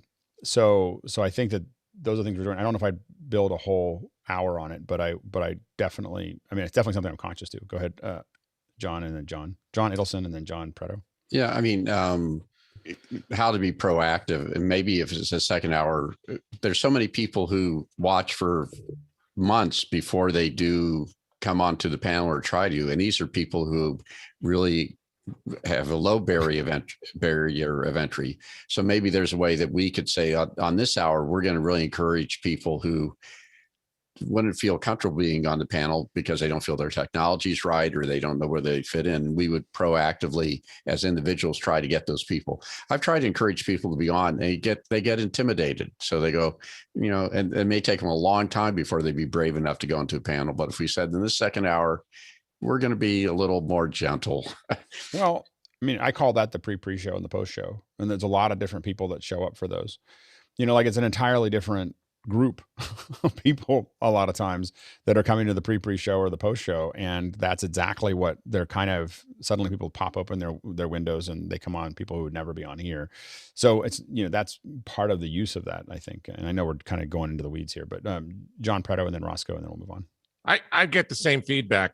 Between Leland and I, we've, specific to females, we've invited a dozen or so females, and some of them have popped on here, but they all tell me the same thing, just like John just said. They're intimidated by the group. Roscoe? I think the subject matter can help too, because certainly the education hour, the ladies have joined there and have stuck. Yep. And I really think if we can come up with, totally. They're critical to that. So I just think if we can come up with some subjects that that lean towards, I don't know, you get into technical expertise, and then we can bark at each other sometimes. Next question. Brody Hafner, New York City, says connector and cable facts in the audio, video, and internet change. For example, USB and HDMI variations, balanced versus unbalanced, cable length limits, dongles, docks, network switches, powered versus unpowered, cable management and strain relief, testing and troubleshooting. Killer shot, probably 2 or 3 special hours on those processes. So definitely copy and paste that one in, but into our second hour. But I think that would probably get unwrapped into a series of them. Go ahead, Jason. Unwrapped. I see what you did there. You like yes, that? No, it's definitely we've tried this before, and every time it turns into kind of this, bullet points where you have the first bullet point and then you've got 3 or 4 others, and then you just kind of go into this whirlpool. Yeah. But cables are a lot of what we do. Yeah, it's great. Next question. Tom Weiland of San Francisco says, how about discussing a discussion around using copyright music for second hour ideas, the do's and don'ts? IP issues. Yeah, I think I'd like to bring, what I want to do is get someone that really works in IP and YouTube specifically. And see if we should dig around, try to find someone that can really talk to it in detail. And the hard part is that what we're looking for those of you who know people, is we're looking for someone who is just logistical of like how you get it done. I'm not looking for someone in the entertainment industry to tell us why we can't do it, or someone in the YouTube world to tell us that we should just ignore it. I'm looking for someone who actually just processes it. Like they don't care. Like this is just how you make it work, and that's been the hard part. We've had people offer to come on, but a lot of times they have a very one-sided view of it. And I haven't been able to find 2 people that can argue with each other, which will even it out. Or one person. There's people that we've worked with, they're just not willing to come on and do it yet that I've talked to. They just like, I don't want to talk about it. But they do the nuts and bolts. Like all they care about is just like, how do I get the video? How do I get the music onto the video? And they don't care who's right or who's wrong or what's right or what's wrong. It's just like, this is how you do it. Jeffrey and then Stuart.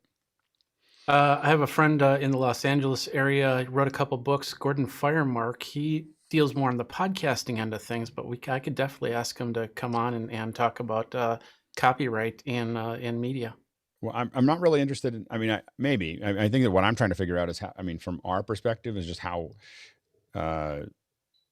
we use it in. I guess it could be in general. I'm just looking for how to use it in live generally. But Stuart. Well, there's a young lady who's been on several times and has always filled us with joy with her performances. Perhaps she would have a performer's viewpoint of how the music rights work and how to get caught up on those.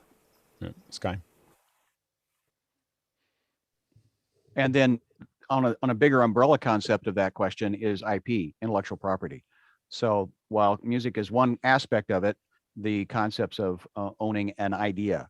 I think it'd be great for a second hour by itself. Beyond the logistical, to your point, is really just the future of IP. I mean, because I think that we got into that a little bit with the NFTs this morning. But really, like, what is that value and where does that go? And I think it's a pretty touchy subject. So it'll be either really raucous or no one will talk. Well, and the whole reality of Steal Like an Artist is there are only 13 good ideas. So yeah, there's all kinds of articulate legal issues. How big is your lawyer versus my lawyer is what it usually comes down to. Right. Go ahead, Jan. Yeah, this has nothing to do with this, but I just want to say what I just did was copy and paste my question from Makana into Discord. And I think that everybody who's making a comment in Discord in Makana should also copy it and put it into Discord as well. Great. Yep, absolutely. Bags. Next question. Bags. Yeah, Jeff Francis wants to talk bags and cases specifically. I'd love to talk about that. I can talk about that. We can make that a second day of talking about how we keep things. Yeah, it should be show and tell. We should all do what Jeff's doing. You have to bring your bag, talk about how you use it, what you like about it.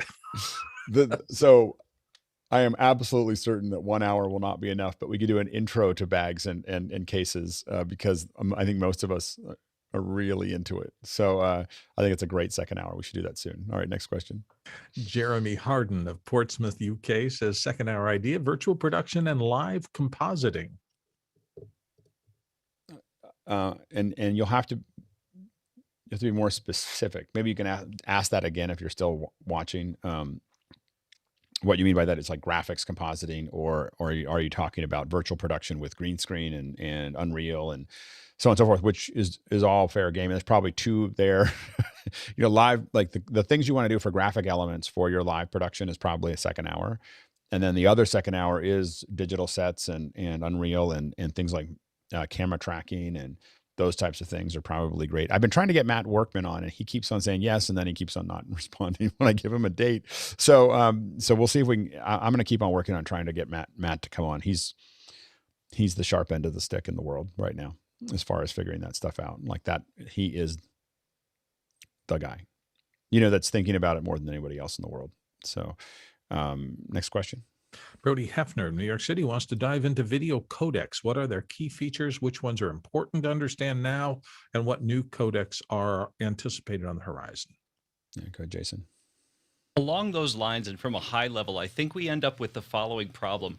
The second hours are either a crash course or are an answer. And when we put those two together, the problem becomes it's like this, except that, except this, except that. And, some people come into the second hour and they want to know, what is this thing? And everybody else, are asking these high level questions. So I feel like something like codecs, for example, are what is it? Why do I care?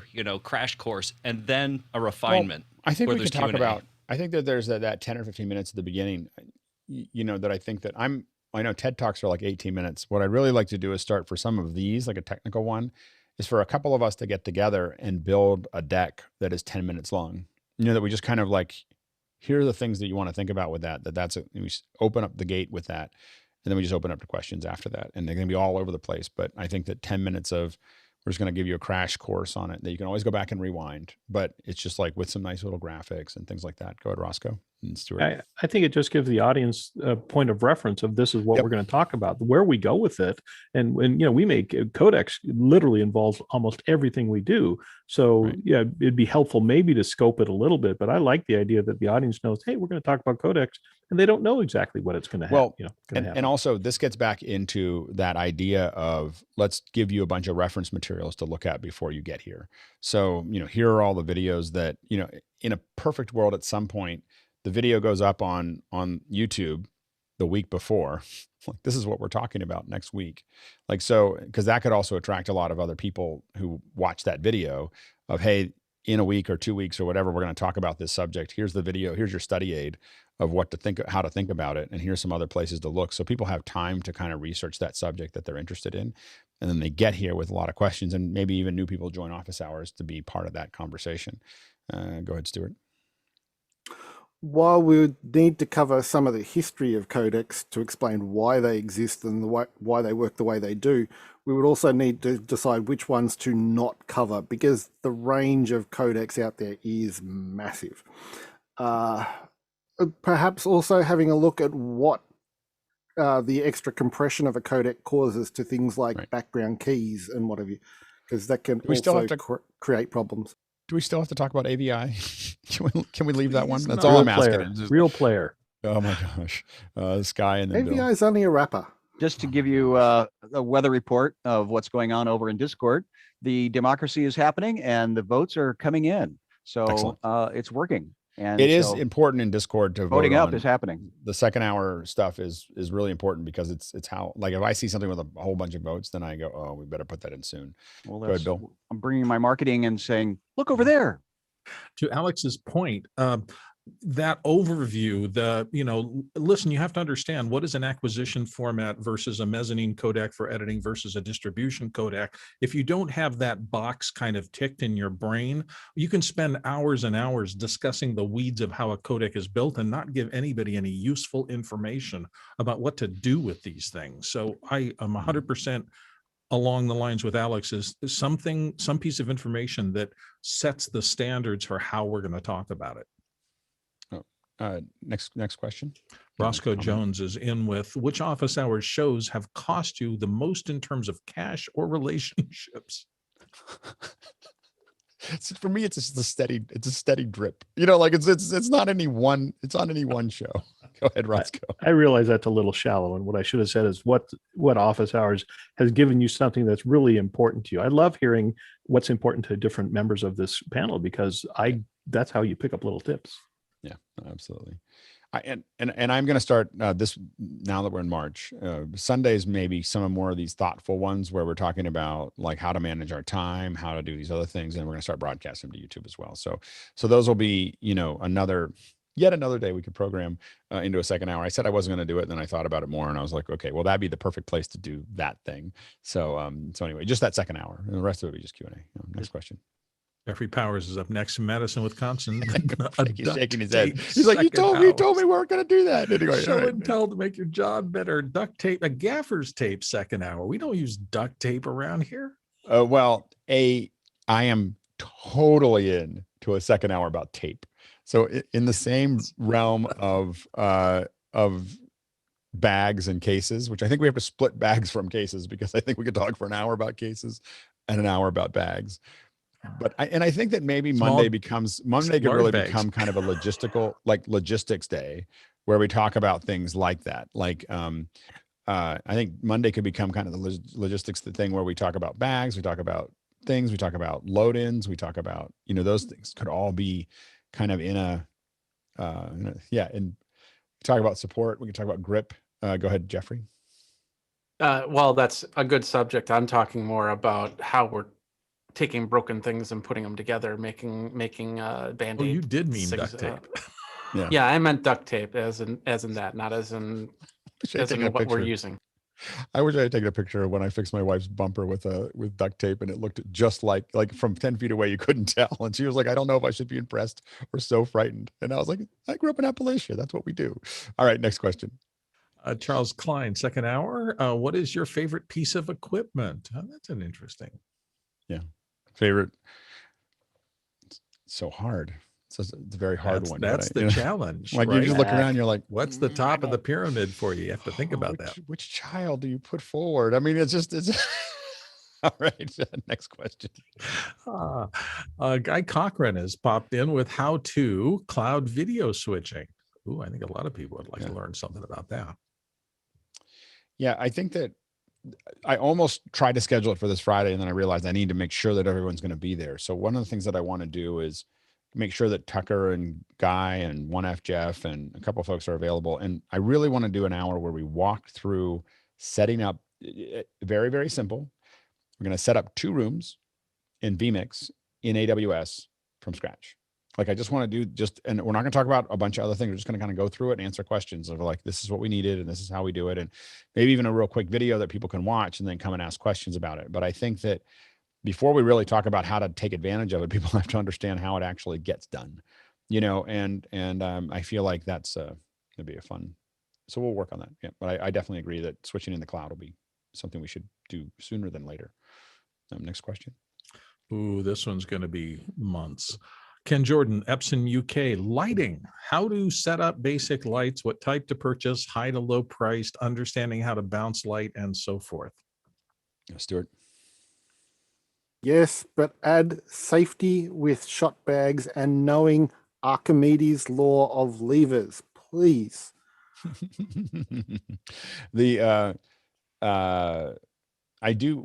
The way we've done this I've done this actually in the past with the Pixel Core, which was really fun. We did events where we lit a scene. You should see what Brent By can do with cardboard. Like he built a whole set that looked, when you look at it through the camera, it looked like they were in a room, and he built the whole thing with like cardboard. It was like scrap cardboard. He put it all together and he painted it and he put a thing up, and you got to watch it and ask questions. And, you know, it was definitely that. It was one of our first live streams actually for Pixel Core. And so I think that the easiest way to do that, I mean, we can definitely talk about it, but I think one of those hours might be a really good one to find a place that we can have somebody kind of putting it together and moving lights around and showing what those things are. Although what's the computer program that does that? That might be a good second hour too, that gives you all the lights. There's like a light previs tool. Go ahead. Cinema Stuart. 4D has an add-on for that. No, but there's a standalone application just for photographers for them to previs light. So they drop in the light that they're using, and they have the scene, and it will show you this is what it will look like, you know, when you do it.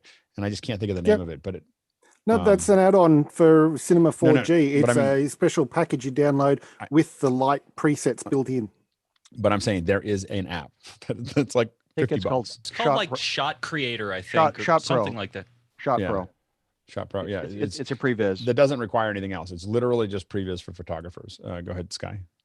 Shane Hurlbut would be a possible resource and a collaborator of somebody that has already done a lot of this, very interested in education, but it would be kind of a cross homogenization of groups, of people groups. So I'd love to get a couple DPs in at one time. You know, there's a couple DPs that I work with, and it'd be fun to get them all in. My brother is pretty good at that, and then Brent and a couple other folks and Shane, and as a discussion of it, and just trying to figure out. I just got to figure out how do we show it. Maybe we don't. Maybe we just talk about it the first time.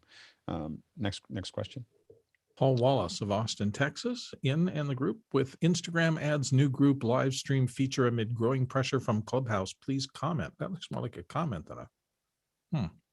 Well, talking about, I think that's something we can actually talk about a little bit on Friday when we talk about CDNs, of just talking about different outputs for all of what we're doing as far as live goes, and trying to talk about whatever the new things are as well as the old things. Yeah. So I wonder if the idea of how has social affected media production might be a worthy discussion for something. Oh, it's probably a second hour where we could do probably once a month, but maybe once a quarter, of just really talking about how all these media sources are going to affect everything that we're doing. You know, because I think that we're in a moment like this is when I created This Week in Media, I thought this moment would come in 2010, you know, but we're here. And this is, I mean, what's happening right now is as big as the Gutenberg. You know, like, you know, just so you know, like we're on the bubble, and it's a big one, you know, and so it's just, so there's definitely a lot of like keeping our eye on, and that's what we do every day, but an hour probably once a quarter of talking about what we're seeing as impact, because people don't know what to do with it yet. But when they figure it out, the whole market is going to shift really, really fast. It's just like there's all this built up pressure right now that's pushing up against it. It just hasn't popped yet. And so it's definitely worth continuing to track. Jeffrey? On the same token, I think a Clubhouse second hour would probably be a good idea. Yeah, we should do that. We should do that soon since we're experimenting with it. Go ahead, Sky. Well, and to your point of one person and then a couple of other people, then that pyramid of education and knowledge, and I'm actually putting names that are putting and making these suggestions. So Ken, maybe you are the person that has the energy to drive the lighting question, because Alex is only one person. There's only so many hours in his day. And as Jan has already pointed out, there's too many things to do in one day. So maybe individually we separate. We want them all. Divide and conquer. Yes, but divide and conquer, that all boats rise. Yeah, again, I think that what we're going to do is we've already had a couple of volunteers. We're going to start with who've already volunteered first to manage those days, and then they'll be kind of the gatekeepers once we get going, and their job will be to figure it out. So I have to get far enough ahead so that I can give them a ramp. That's all. I just don't want to put anybody. I don't think it's fair to put people under pressure. So I'm just gonna this month is the reason we had this conversation. Yeah. So anyway, so what I want to do is the reason I wanted to have this conversation today is so that I can try to use all the cool ideas that we come up with today to fill all of March, and then or some of March, and then we'll then what I want to do is get the teams that people have already volunteered to start working on April, and then we'll start, like, April will be when we kind of start flipping the switches. So next question. Doug Johnson of Orem, Utah says, can we suggest our own products as ideas for second hour discussions? I have a crewaccess.com video production management website that would be a great fit. We can take a look at it. I think just enough people.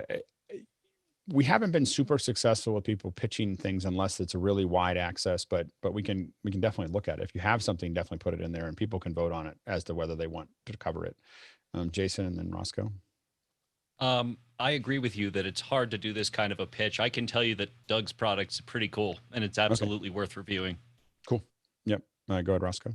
That's exactly what I wanted to hear, is that Jason pitches it. The difficulty I have is someone pitching their own stuff is that we question the motives as an audience member.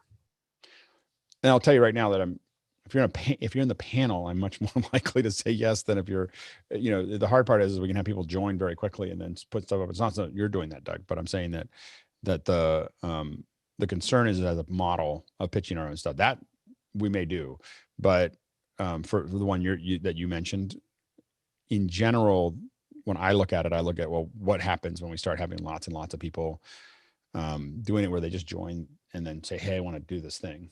So usually I want people to put time in and different levels of time, like the panel, before we start, pitching stuff. So next question. Jason Panks of Nashville says, is there a lightweight virtual cam app for screen cap on Mac OS? Well, I think we're in the second hour. It's not really a first hour, but we'll just say QuickTime. For screen captures, QuickTime is a really good one. It'll let you just capture screens. Or what was it? No question left behind it. Or what's the Telestream one? Or the ScreenFlow? Oh, ScreenFlow. There you go. Yep. Next question. Vincent Alvarez of Bellingham, Washington. Shows on flashlights, EDC everyday carry, best Amazon find for under $50, and safety gear.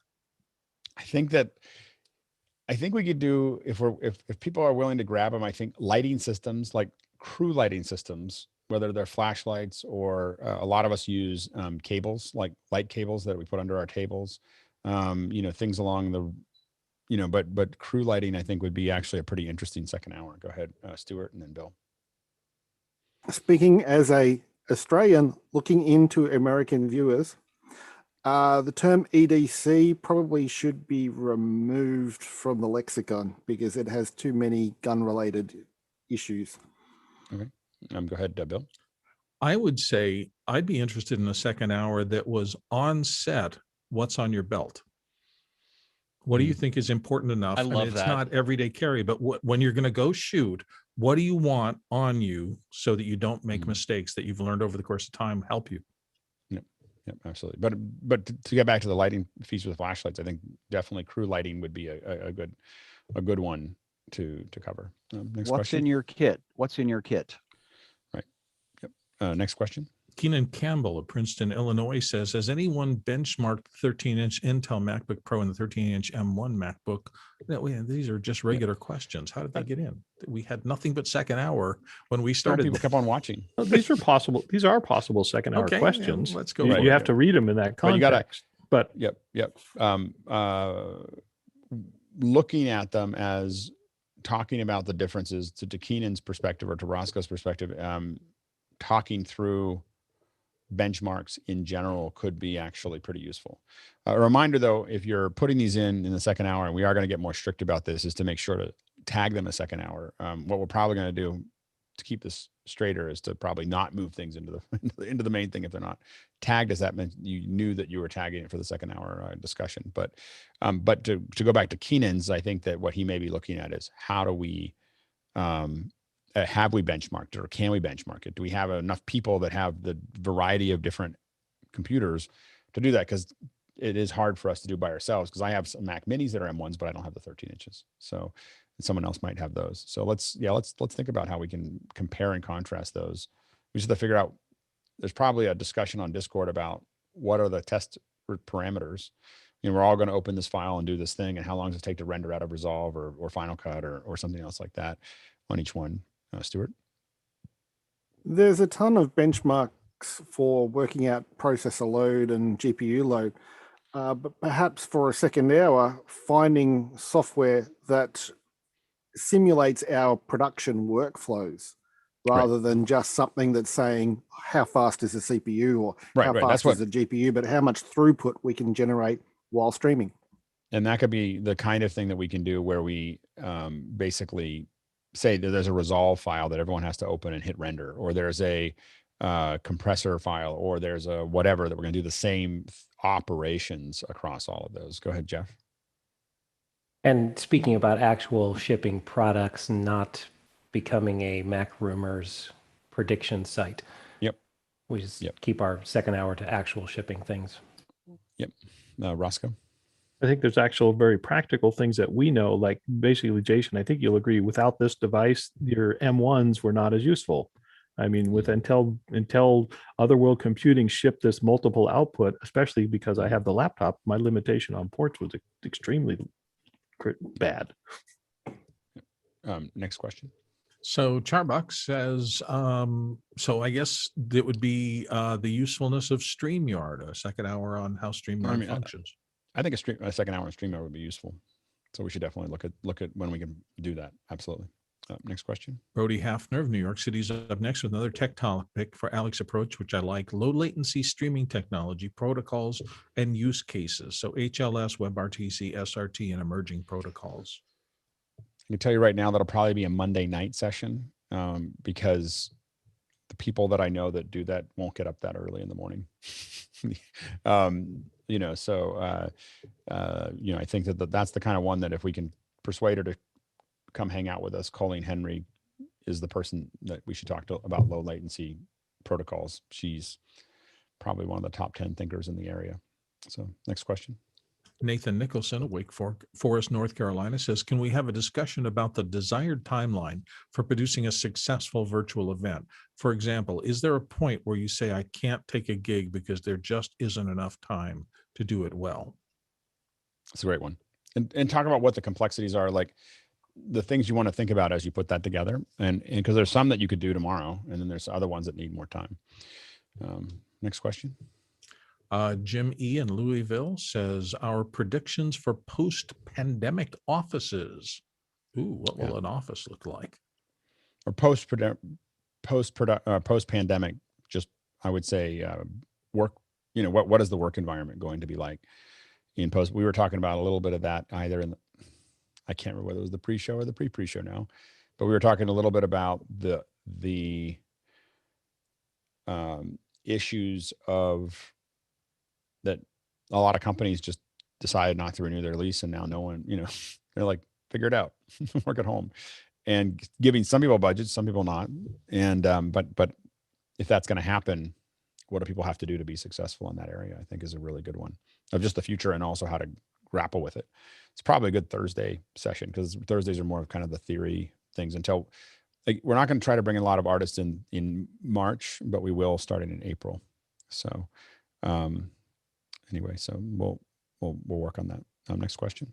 Keeney Campbell popped back with the one that confused me and says clarification. Yes, that was my idea to benchmark for our programs, Resolve, Final Cut, and so forth in our workflow. Yeah, it'd be great. It'd be really good to get some heavy. Like I have a file that will crush. I haven't seen a computer that doesn't crash. I still have to send it to John Pruitt. I promised him I'd send it to him. It's this Indian square that if you put it into Metashape, it will kill your computer. like it will like there's even the Mac Pro can't. Justine had totally locked up.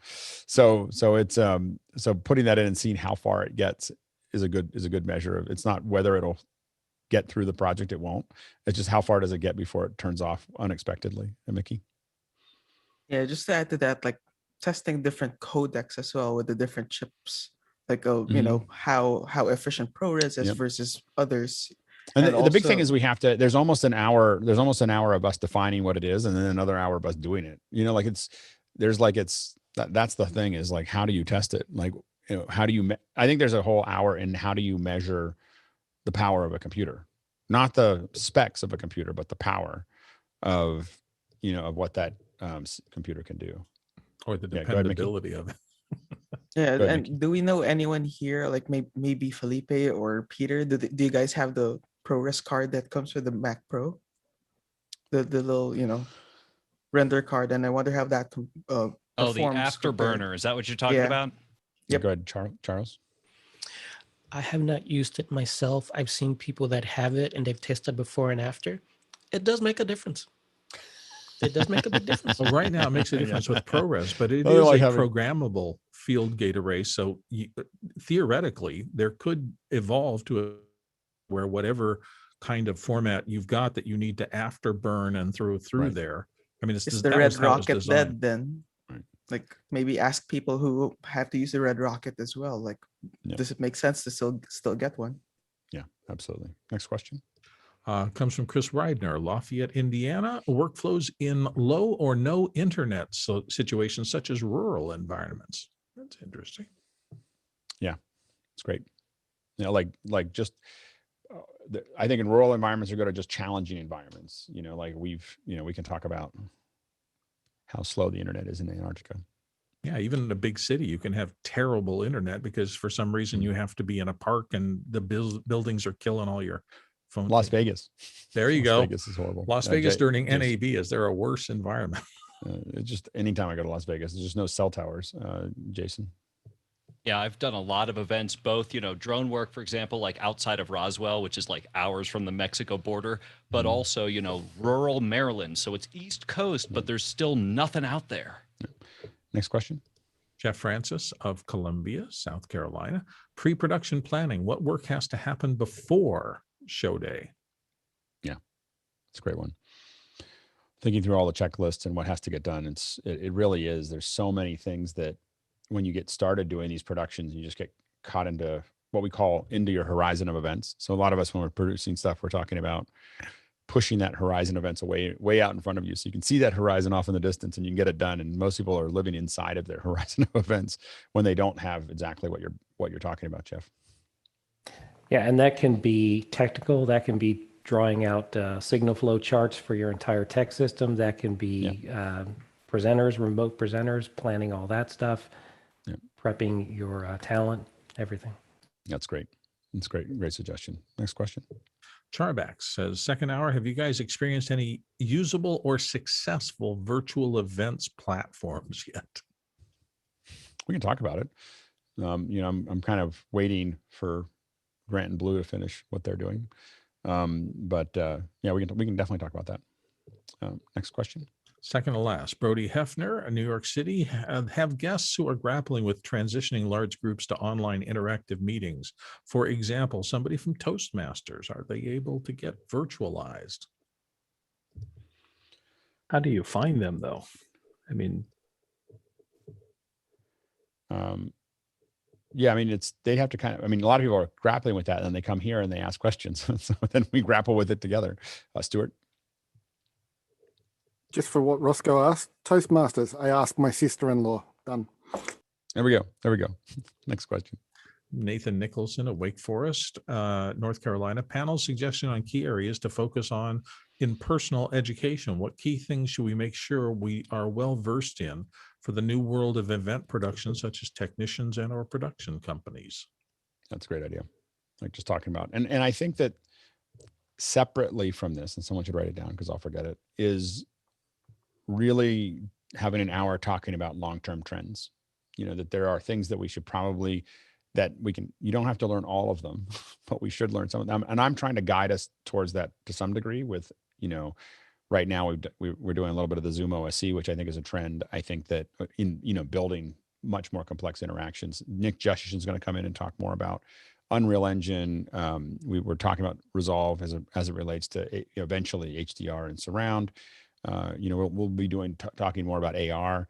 So there's a bunch of things that I think are trends, but I think having a roundtable of talking about what other people think of as trends, I think. And we're doing that a lot on Thursdays in March anyway, of different, like what we're talking about this week is digital first events, but we'll talk about other trend kind of oriented things over March, and then we'll move it back into more artists and creators in April. Go ahead. Go ahead, Scott. Well, in relationship to pop culture also. So the trends, the tech, which, you know, the chicken or the egg is often the question. Is it the trend that drives the tech, or is it the tech that drives the trend?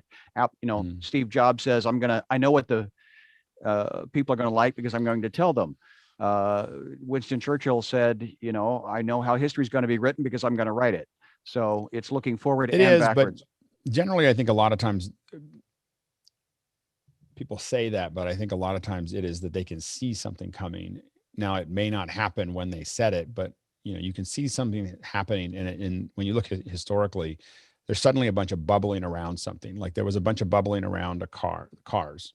You know, it wasn't one person who created cars. It was a whole bunch of people thinking about how do we do this, and all the environment got together. Same thing with planes. Same thing with radio. Same thing with electricity. You had a bunch of people realizing like the bits and pieces, and they started bouncing out, and it became pregnant and ready to move forward. You know, and suddenly that popped out the other end. And I think that there's a bunch of those happening right now. Whereas the talk that we're having now about video, that what we're doing here, was impossible 20 years ago. And so that no matter, all of us knew it was going to happen. We were talking about this yesterday. You know, we were making movies about it in the Jetsons and people talking to each other over video. You know, like it's not like we knew this day would come a long time ago. It's just that the technology hadn't, you know, come up to the point where we could actually get it done. Jason? And I haven't figured out how to squeeze time. I have to jump. Sorry. Okay. Bye. Yep. Bye. Yeah, you know, an idea is a paradigm shift when, you know, two different groups of two smart people in a vacuum have the same good idea and start suing each other. Like, you know, that's the difference. Yep. Last one. We're running out of time. And the last one was from Jan, who has actually as much comment for you, Alex. I work with a lot of manufacturers and people at the pinnacle of their perspective fields. I'd like to know the best procedure on how to present them to you for your approval for possible second hours. The main thing is they just can't be in. It's unless we really know them. If they're from a manufacturer, it's almost. That's where I kind of look sideways at it. Like we'll try it, but just know that, you know, like I'll be pretty rough if someone comes in and pitches one direction or another. Like we want those second hours to be pretty informational.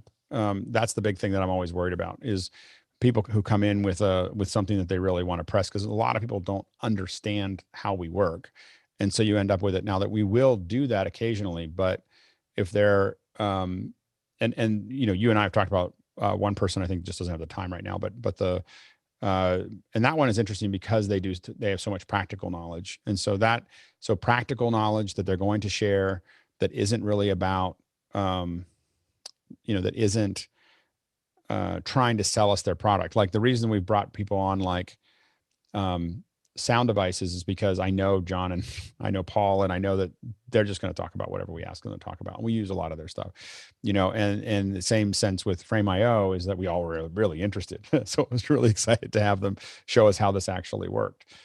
So I do make exceptions to that, but it's usually because I know who is coming on, and I know that it's all going to be about it's going to be really valuable to us and not a pitch. Like the thing is that's where I'm always worried when I see people from the industry, especially if I view them as legacy, then I really don't want to pitch.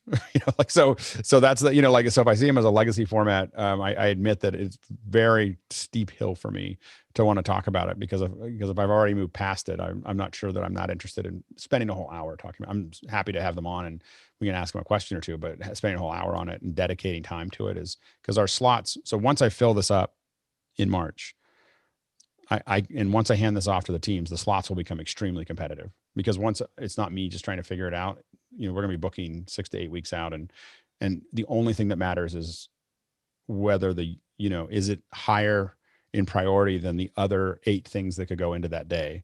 And that'll be the thing that people have to compete with, Bill.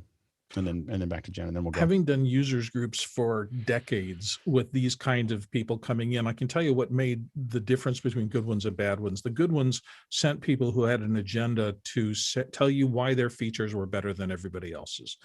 Those always failed in a users group contest because you knew you were being sold to. The ones that succeeded were the ones who came in and said, here, let me explain to you how our stuff works and why we designed it the way it was to solve problems. If it was a technical person explaining what the thing did and we were interested in the thing, they went beautifully, and the groups enjoyed having experts come in to tell them how it functioned. But as soon as it came over to, we made these 5 features for you so that this one's much better than our competitions, it just fell apart essentially immediately. And to me, like the perfect example is the best way to sell After Effects is just to have Stu Mashwitz come on and do it. He'll just show you a project. Like, here, I did this. Like, we shot this, we did this, this is what I did, this is how I did it. And it happens to be that it's but showing a project that they did that we can all learn from that happens to use that app. And again, it does have to fit into, I admit right now, until we have a wider group, it does have to fit into things that I think are actually future facing, viable going forward. Yeah. So anyway, that's important too. Jan, real quick, and then we're gonna. Okay, my question is more procedural, more than people. In other words, I want to be able to give you some recommendations. But right. I also, once I tell them that I'm doing that, I don't want it to fall through the cracks. Right. So in other words, so I just want wait. to know the procedure so that nothing Right. falls through It's the good. cracks. That's my point, especially with what we're talking about. And you know what I'm talking about right now. Well, the main thing is that as we hand it off to the teams that are available for those specific days, then they are only worried about one day. Each team is only worried about their own day. And then that's all they're doing. And then it's not me, managing that. So I think I'd wait until April so that we can get this stuff out of the way. And then it'll be a little bit more, because then what I'm working on is being able to set up meetings with them and kind of talk through what those processes are. And I just have to get that horizon of events away from me. So but how do we submit the idea? That's the question. That's the procedure of it. Right now it's in the second hour section, but we're gonna we'll have places to put that for every day in the near future. So, all right. Thanks everybody. That was good. That was super useful for me, as far as us figuring out together what we're going to do together for the next, there's enough data there now for the next couple months. So it's good. In addition to stuff that I already have kind of queued up. So anyway, that's great. And you'll see a lot of the stuff we talked about this week coming this month. So I'm going to start working on that. All right. And I'm going to jump to the post show. Bye guys.